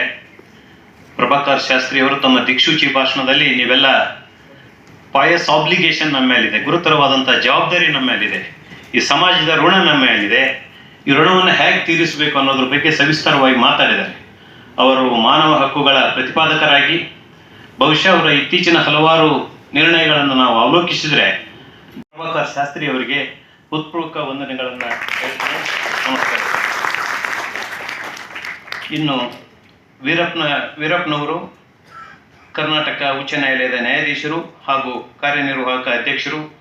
ತಮ್ಮ ಗ್ರಾಮ್ಯ ಭಾಷೆಯ ಶೈಲಿಯೊಳಗೆ ನಾವೆಲ್ಲ ಏನು ಮಾಡಬೇಕಾಗಿದೆ, ಈಗ ಸಿಚುವೇಶನ್ ಏನು ಡಿಮ್ಯಾಂಡ್ ಮಾಡ್ತಾ ಇದೆ ನೋಡಿ, ಬಡವರಿಗಾಗಿ ಅವ್ರ ಮನಸ್ಸು ಮಿಡಿತಾ ಇದೆ. ಯಾರು ದೀನದಲಿತರಿದ್ದಾರೆ, ಯಾರು ಕೆಳಸ್ತರದ ಜನ ಇದ್ದಾರೆ ನೋಡಿ. ಈ ಸಂವಿಧಾನ ಬಂದು ಈ ನಮ್ಮ ದೇಶಕ್ಕೆ 70 ಹೆಚ್ಚು ವರ್ಷಗಳು ಗತಿಸಿದವು. ಇನ್ನೂ ಅನ್ಯಾಯಕ್ಕೊಳಗಾದವರು, ತುಳಿತಕ್ಕೊಳಗಾದವರು, ಅವರ ಹಕ್ಕುಗಳ ಉಲ್ಲಂಘನೆಯಾದಾಗ ನೋಡಿ, ಸರ್ಕಾರ ತನ್ನದೇ ಆದಂಥ ಒಂದು ಸ್ಕೀಮ್ ಇದೆ, ಅವರಿಗೆ ನೆರವನ್ನು ಕೊಡ್ತದೆ, ಉಚಿತ ಸಲಹೆಯನ್ನು ಕೊಡ್ತದೆ, ಪರಿಹಾರ ಇದೆ, ಶೀಘ್ರದಲ್ಲೇ ಪರಿಹಾರ, ಕಡಿಮೆ ವೆಚ್ಚದಲ್ಲೇ ಪರಿಹಾರ. ಇದು ಲೀಗಲ್ ಸರ್ವಿಸಸ್ ಅಥಾರಿಟಿ ಏನು ಕೆಲಸ ಮಾಡ್ತಾ ಇದೆ ಅದರ ಎಲ್ಲ ಆಯಾಮಗಳನ್ನು ತಮ್ಮ ಮುಂದೆ ಬಿಚ್ಚಿಟ್ಟಿದ್ದಾರೆ. ಅಷ್ಟೇ ಅಲ್ಲದೆ ತಮ್ಮ ಸ್ವಂತ ಅನುಭವಗಳನ್ನು ಸಹ ಅವರು ಇಲ್ಲಿ ಹಂಚಿಕೊಂಡಿದ್ದಾರೆ. ಬಹುಶಃ ಇಷ್ಟು ಓಪನ್ ಆಗಿ ಮಾತನಾಡ್ತಕ್ಕಂಥ ನ್ಯಾಯಾಧೀಶರು ನಮಗೆ ಇದೇ ಪ್ರಥಮ ಬಾರಿಗೆ ನಾವು ಇದನ್ನ ನಮ್ಮ ಯೂನಿವರ್ಸಿಟಿಗೆ ಸಾಕಷ್ಟು ಜನ ಬಂದಿದ್ರು. ಅಂತ ತೆರೆದ ಮನಸ್ಸಿನಿಂದ, ಅಂದರೆ ನೇರ ನುಡಿ ನಿಷ್ಠುರ, ಅದು ಸತ್ಯ ಯಾವಾಗಲೂ ಕೈಯಾಗಿರ್ತದೆ. ಬಟ್ ಅದು ಈಗಿನ ಒಂದು ಕಾಲಘಟ್ಟದಲ್ಲಿ ನಾವಿದ್ದೇವೆ. ಆದ್ದರಿಂದ ನಮ್ಮ ಮೇಲೆ ಬಹು ಗುರುತರವಾದಂಥ ಜವಾಬ್ದಾರಿ ಇದೆ. ನಾವೆಲ್ಲ ಗ್ರಾಮದಿಂದ ಬಂದು ನಮ್ಮ ಬದುಕನ್ನು ರೂಪಿಸಿಕೊಂಡಿದ್ದೇವೆ. ಗ್ರಾಮಕ್ಕೆ, ನಮ್ಮ ಜನತೆಗೆ ಇವತ್ತು ಈ ಪ್ರಜಾಪ್ರಭುತ್ವ ನೆಲೆ ಊರಬೇಕಾಗಿದ್ದರೆ, ಗಟ್ಟಿಯಾಗಿ ನೆಲೆ ಊರಬೇಕಾಗಿದ್ದರೆ ನಮ್ಮ ಮೇಲೆ ಕಾನೂನು ವಿದ್ಯಾರ್ಥಿಗಳಾದಂಥವರು ಸೋಲ್ಜರ್ ಆಗಿ ಫೈಟ್ ಮಾಡಿದರೆ ಇದೆಲ್ಲ ಆಗ್ತದೆ ಅಂತಕ್ಕಂಥ ಮಾತನ್ನು ವೀರಪ್ಪನವರು ಹೇಳಿದ್ದಾರೆ. ಎಲ್ಲ ಕರ್ನಾಟಕ ರಾಜ್ಯ ಕಾನೂನು ವಿಶ್ವವಿದ್ಯಾಲಯದ ಪರವಾಗಿ ಹಾಗೂ ಕರ್ನಾಟಕ ರಾಜ್ಯ ಲೀಗಲ್ ಸರ್ವಿಸಸ್ ಅಥಾರಿಟಿ ಪರವಾಗಿ ಅವರಿಗೆ ಹೃತ್ಪೂರ್ವಕ ವಂದನೆಗಳನ್ನು ಸಲ್ಲಿಸ್ತೇನೆ. ಇನ್ನು ಈ ಕಾರ್ಯಕ್ರಮದ ಅಧ್ಯಕ್ಷತೆ ವಹಿಸಿರುವ ಕುಲಪತಿಗಳವರು ಯಾವಾಗಲೂ ನಮ್ಮ ಏನು ಅಕಾಡೆಮಿಕ್ ಆ್ಯಕ್ಟಿವಿಟೀಸ್ ಇದೆ ಅದರಿಂದ ಅವರೊಂದು ದೊಡ್ಡ ಶಕ್ತಿ ನಮಗೆಲ್ಲ ಹುರುಪನ್ನು ಕೊಡ್ತಾರೆ. ಈ ಕಾರ್ಯಕ್ರಮಕ್ಕೆ ಅಧ್ಯಕ್ಷೀಯ ನುಡಿಗಳನ್ನಾಡಿ ನಮ್ಮನ್ನೆಲ್ಲ ಆಶೀರ್ವದಿಸಿದ್ದಾರೆ. ಅವರಿಗೂ ಸಹ ನಿಮ್ಮೆಲ್ಲರ ಪರವಾಗಿ ಹೃತ್ಪೂರ್ವಕ ವಂದನೆಗಳನ್ನು ಸಮರ್ಪಿಸ್ತೇನೆ. ಇನ್ನು ಈ ಕಾರ್ಯಕ್ರಮದಲ್ಲಿ ಭಾಗಿಯಾದಂಥ ಶ್ರೀ ಉಮೇಶ್ ಎಂ ಅಡಿಗ ಅವರು, ಪ್ರಧಾನ ಜಿಲ್ಲಾ ಹಾಗೂ ಸತ್ರ ನ್ಯಾಯಾಧೀಶರು ಧಾರವಾಡ, ಅವರು ಸಹ ಈ ಕಾರ್ಯಕ್ರಮದಲ್ಲಿ ಭಾಗವಹಿಸಿದ್ದಾರೆ, ಉಪಸ್ಥಿತರಿದ್ದಾರೆ. ಅವರಿಗೂ ತಮ್ಮೆಲ್ಲರ ಪರವಾಗಿ ಹೃತ್ಪೂರ್ವಕವಾದ ವಂದನೆಗಳನ್ನು ಸಮರ್ಪಿಸ್ತೇನೆ. ಇನ್ನು ಈ ಕಾರ್ಯಕ್ರಮದಲ್ಲಿ ಸಂಪನ್ಮೂಲ ವ್ಯಕ್ತಿಗಳಾಗಿ ಆಗಮಿಸಿರ್ತಕ್ಕಂಥ ಶಶಿಧರ ಶೆಟ್ಟಿಯವರು ಈ ಕರ್ನಾಟಕ ಲೀಗಲ್ ಸರ್ವಿಸ್ ಅಥಾರಿಟಿಗೆ ಒಂದು ಹೊಸ ಹುರುಪನ್ನು, ಹೊಸ ಚೈತನ್ಯವನ್ನು ಅವ್ರು ಬಂದ ಮೇಲೆ ಸಾಕಷ್ಟು ಶಕ್ತಿಯನ್ನು ತುಂಬಿದ್ದಾರೆ. ಈ ಕಾರ್ಯಕ್ರಮಗಳು ತುಂಬ ಇತ್ತೀಚೆಗೆ ಹೆಚ್ಚಿಗೆ ವಿದ್ಯಾರ್ಥಿಗಳನ್ನು ಇನ್ವಾಲ್ವ್ ಮಾಡಿಕೊಂಡು, ಟೀಚರ್ಸ್ನ ಇನ್ವಾಲ್ವ್ ಮಾಡಿಕೊಂಡು ಬಹಳಷ್ಟು ಕಾರ್ಯಕೆಲಸಗಳನ್ನು ಮಾಡ್ತಾ ಇದ್ದಾರೆ. ಶಶಿಧರ ಶೆಟ್ಟಿಯವರಿಗೂ ಸಹ ತಮ್ಮೆಲ್ಲರ ಪರವಾಗಿ ಹೃತ್ಪೂರ್ವಕವಾದ ಧನ್ಯವಾದಗಳನ್ನು ಅರ್ಪಿಸ್ತೇನೆ. ಇನ್ನು ಈ ಕಾರ್ಯಕ್ರಮದಲ್ಲಿ ಇನ್ನೂರು ಸಂಪನ್ಮೂಲ ವ್ಯಕ್ತಿಗಳಾದಂಥ ಶ್ರೀಧರ್ ಪ್ರಭು ಅವರು ನಮ್ಮ ಪ್ರಶಿಕ್ಷಣ ಸಮಿತಿಯ ಸದಸ್ಯರು. ಈ ವಿಶ್ವವಿದ್ಯಾಲಯದ ಒಂದು ಅಂಗವಾಗಿ ಈ ಒಂದು ಫ್ಯಾಮಿಲಿ ಮೆಂಬರ್ ಆಗಿ ನಮ್ಮ ಜೊತೆಗಿದ್ದಾರೆ. ಬೆಳಗ್ಗೆ ನನಗೆ 8:30 ಫೋನ್ ಮಾಡಿದರು, ಏನು ಸರ್ ಮಳೆ ಬರ್ತಾ ಇದೆ, ವಿದ್ಯಾರ್ಥಿಗಳು ಬರೋದು ಹೇಗೆ, ಅವ್ರಿಗೆ ಅದೊಂದು ಚಿಂತೆ ಆಗಿತ್ತು. ನಾನು ಹೇಳಿದೆ, ಇಲ್ಲ ಸರ್, ನಮ್ಮ ಕರೆಗೆ ಹೋಗೊಟ್ಟು ಬರೋರೆಲ್ಲ ಬರ್ತಾರೆ, ಕಾರ್ಯಕ್ರಮ ಯಶಸ್ವಿಯಾಗಿ ನಡೀತಿದೆ, ತಾವು ನೆಮ್ಮದಿಯಾಗಿರಿ ಅಂತ ನಾನು ಹೇಳಿದೆ. ಅಂದರೆ ಅಷ್ಟೊಂದು ಕಳಕಳಿ. ನಮ್ಮ ಎಲ್ಲ ಕಾರ್ಯಕ್ರಮಗಳಲ್ಲಿ ಅವರು ಸಕ್ರಿಯವಾಗಿ ಭಾಗವಹಿಸ್ತಾರೆ. ಈ ಕರ್ನಾಟಕ ರಾಜ್ಯ ಕಾನೂನು ವಿಶ್ವವಿದ್ಯಾಲಯದಲ್ಲಿ ಎಲ್ಲೆಲ್ಲಿ ಕಾನೂನಾತ್ಮಕ ಸಮಸ್ಯೆಗಳು ಬರ್ತವೆ, ಅವರೊಬ್ಬ ಸೋಲ್ಜರ್ ನಮ್ಮ ಜೊತೆಗೆ ಹೋರಾಟ ಮಾಡ್ತಾರೆ. ಕಾನೂನು ವಿಶ್ವವಿದ್ಯಾಲಯದ ನಿಯಮಗಳಿವೆ, ಅವುಗಳನ್ನು ಎತ್ತಿ ಹಿಡಿಲಿಕ್ಕೆ ಸಾಕಷ್ಟು ಪ್ರಯತ್ನವನ್ನು ಮಾಡಿದ್ದಾರೆ. ಅವರಿಗೂ ಸಹ ತಮ್ಮೆಲ್ಲರ ಪರವಾಗಿ ಹೃತ್ಪೂರ್ವಕವಾಗಿ ಧನ್ಯವಾದಗಳನ್ನು ತಿಳಿಸ್ತೇನೆ. ಇನ್ನು ಈ ಕಾರ್ಯಕ್ರಮದಲ್ಲಿ ಉಪಸ್ಥಿತರಿರ್ತಕ್ಕಂಥ CS ಪಾಟೀಲ್ ಅವರು ಹಿರಿಯ ಪ್ರಾಧ್ಯಾಪಕರು, ಅವರು ಎಲ್ಲರನ್ನ ಸ್ವಾಗತಿಸಿ ಈ ಕಾರ್ಯಕ್ರಮದಲ್ಲಿ ಭಾಗಿಗಳಾಗಿದ್ದಾರೆ. ಅವರಿಗೂ ಸಹ ತಮ್ಮೆಲ್ಲರ ಪರವಾಗಿ ಹೃತ್ಪೂರ್ವಕವಾದ ವಂದನೆಗಳನ್ನು ಸಲ್ಲಿಸ್ತೇನೆ. ಇನ್ನು ಈ ಕಾರ್ಯಕ್ರಮದ ಆಯೋಜನೆ ಮಾಡಲಿಕ್ಕೆ ಸಹಕರಿಸಿದಂಥ ಶ್ರೀಮತಿ CM ಪುಷ್ಪಲತಾ ಮೇಡಮ್ ಅವರು ಧಾರವಾಡ ಜಿಲ್ಲಾ ಕಾನೂನು ಪ್ರಾಧಿಕಾರದ ಮೆಂಬರ್ ಸೆಕ್ರೆಟರಿ ಆಗಿದ್ದಾರೆ. ಅವರು ಸಹ ಈ ಕಾರ್ಯಕ್ರಮದಲ್ಲಿ ಭಾಗವಹಿಸಿದ್ದಾರೆ. ಅವರಿಗೂ ಸಹ ತಮ್ಮೆಲ್ಲರ ಪರವಾಗಿ ವಂದನೆಗಳನ್ನು ಸಮರ್ಪಿಸ್ತೇನೆ. ಇನ್ನು ಈ ಕಾರ್ಯಕ್ರಮವನ್ನು ಅಣಿಗೊಳಿಸುವಲ್ಲಿ ಸಹಾಯ ಮಾಡಿದ ಮೊಹಮ್ಮದ್ ಜುಬೇರ್ ಅವರು, KS ಕುಲಸಚಿವರು ಮೌಲ್ಯಮಾಪನ, ಕರ್ನಾಟಕ ರಾಜ್ಯ ಕಾನೂನು ವಿಶ್ವವಿದ್ಯಾಲಯ, ಹಾಗೂ ರತ್ನ ಬರಂಗೌಡರ್ ಡೀನ್ ಅವರು, ಹಾಗೂ ಈ ಕಾರ್ಯಕ್ರಮದಲ್ಲಿ ಇನ್ನೋರ್ವ ಸಂಪನ್ಮೂಲ ವ್ಯಕ್ತಿಗಳಾಗಿ ವಿಘ್ನೇಶ್ ಕುಮಾರ್ ಅವರಿದ್ದಾರೆ. ಅವರನ್ನು ಸಹ ಈ ಕಾರ್ಯಕ್ರಮಕ್ಕೆ ಬಂದಿದ್ದಕ್ಕಾಗಿ ಅವರು ಇನ್ನೂ ಸೆಷನ್ಗಳಲ್ಲಿ ಭಾಗವಹಿಸ್ತಾರೆ. ಅವರಿಗೂ ಸಹ ತಮ್ಮೆಲ್ಲರ ಪರವಾಗಿ ಹೃತ್ಪೂರ್ವಕವಾದ ವಂದನೆಗಳನ್ನು ಸಮರ್ಪಿಸ್ತೇನೆ. ಇನ್ನು ಈ ಕಾರ್ಯಕ್ರಮದ ಸಂಯೋಜಕರಾಗಿ ನಮ್ಮ ಸಹಾಯಕ ಪ್ರಾಧ್ಯಾಪಕರಾದಂಥ ಸುನೀಲ್ ಬಗಾಡೆ ಅವರು, ಅನುಪ್ರಸನ್ನ ಅವರು, ಹಾಗೂ ಇನ್ನಿತರೆ ಪ್ರಾಧ್ಯಾಪಕ ಬಳಗದವರು ಎಲ್ಲರೂ ಕೈ ಜೋಡಿಸಿ ಈ ಕಾರ್ಯಕ್ರಮವನ್ನು ಯಶಸ್ವಿಯಾಗಿ ಮಾಡಲಿಕ್ಕೆ ಸಹಕರಿಸಿದ್ದಾರೆ.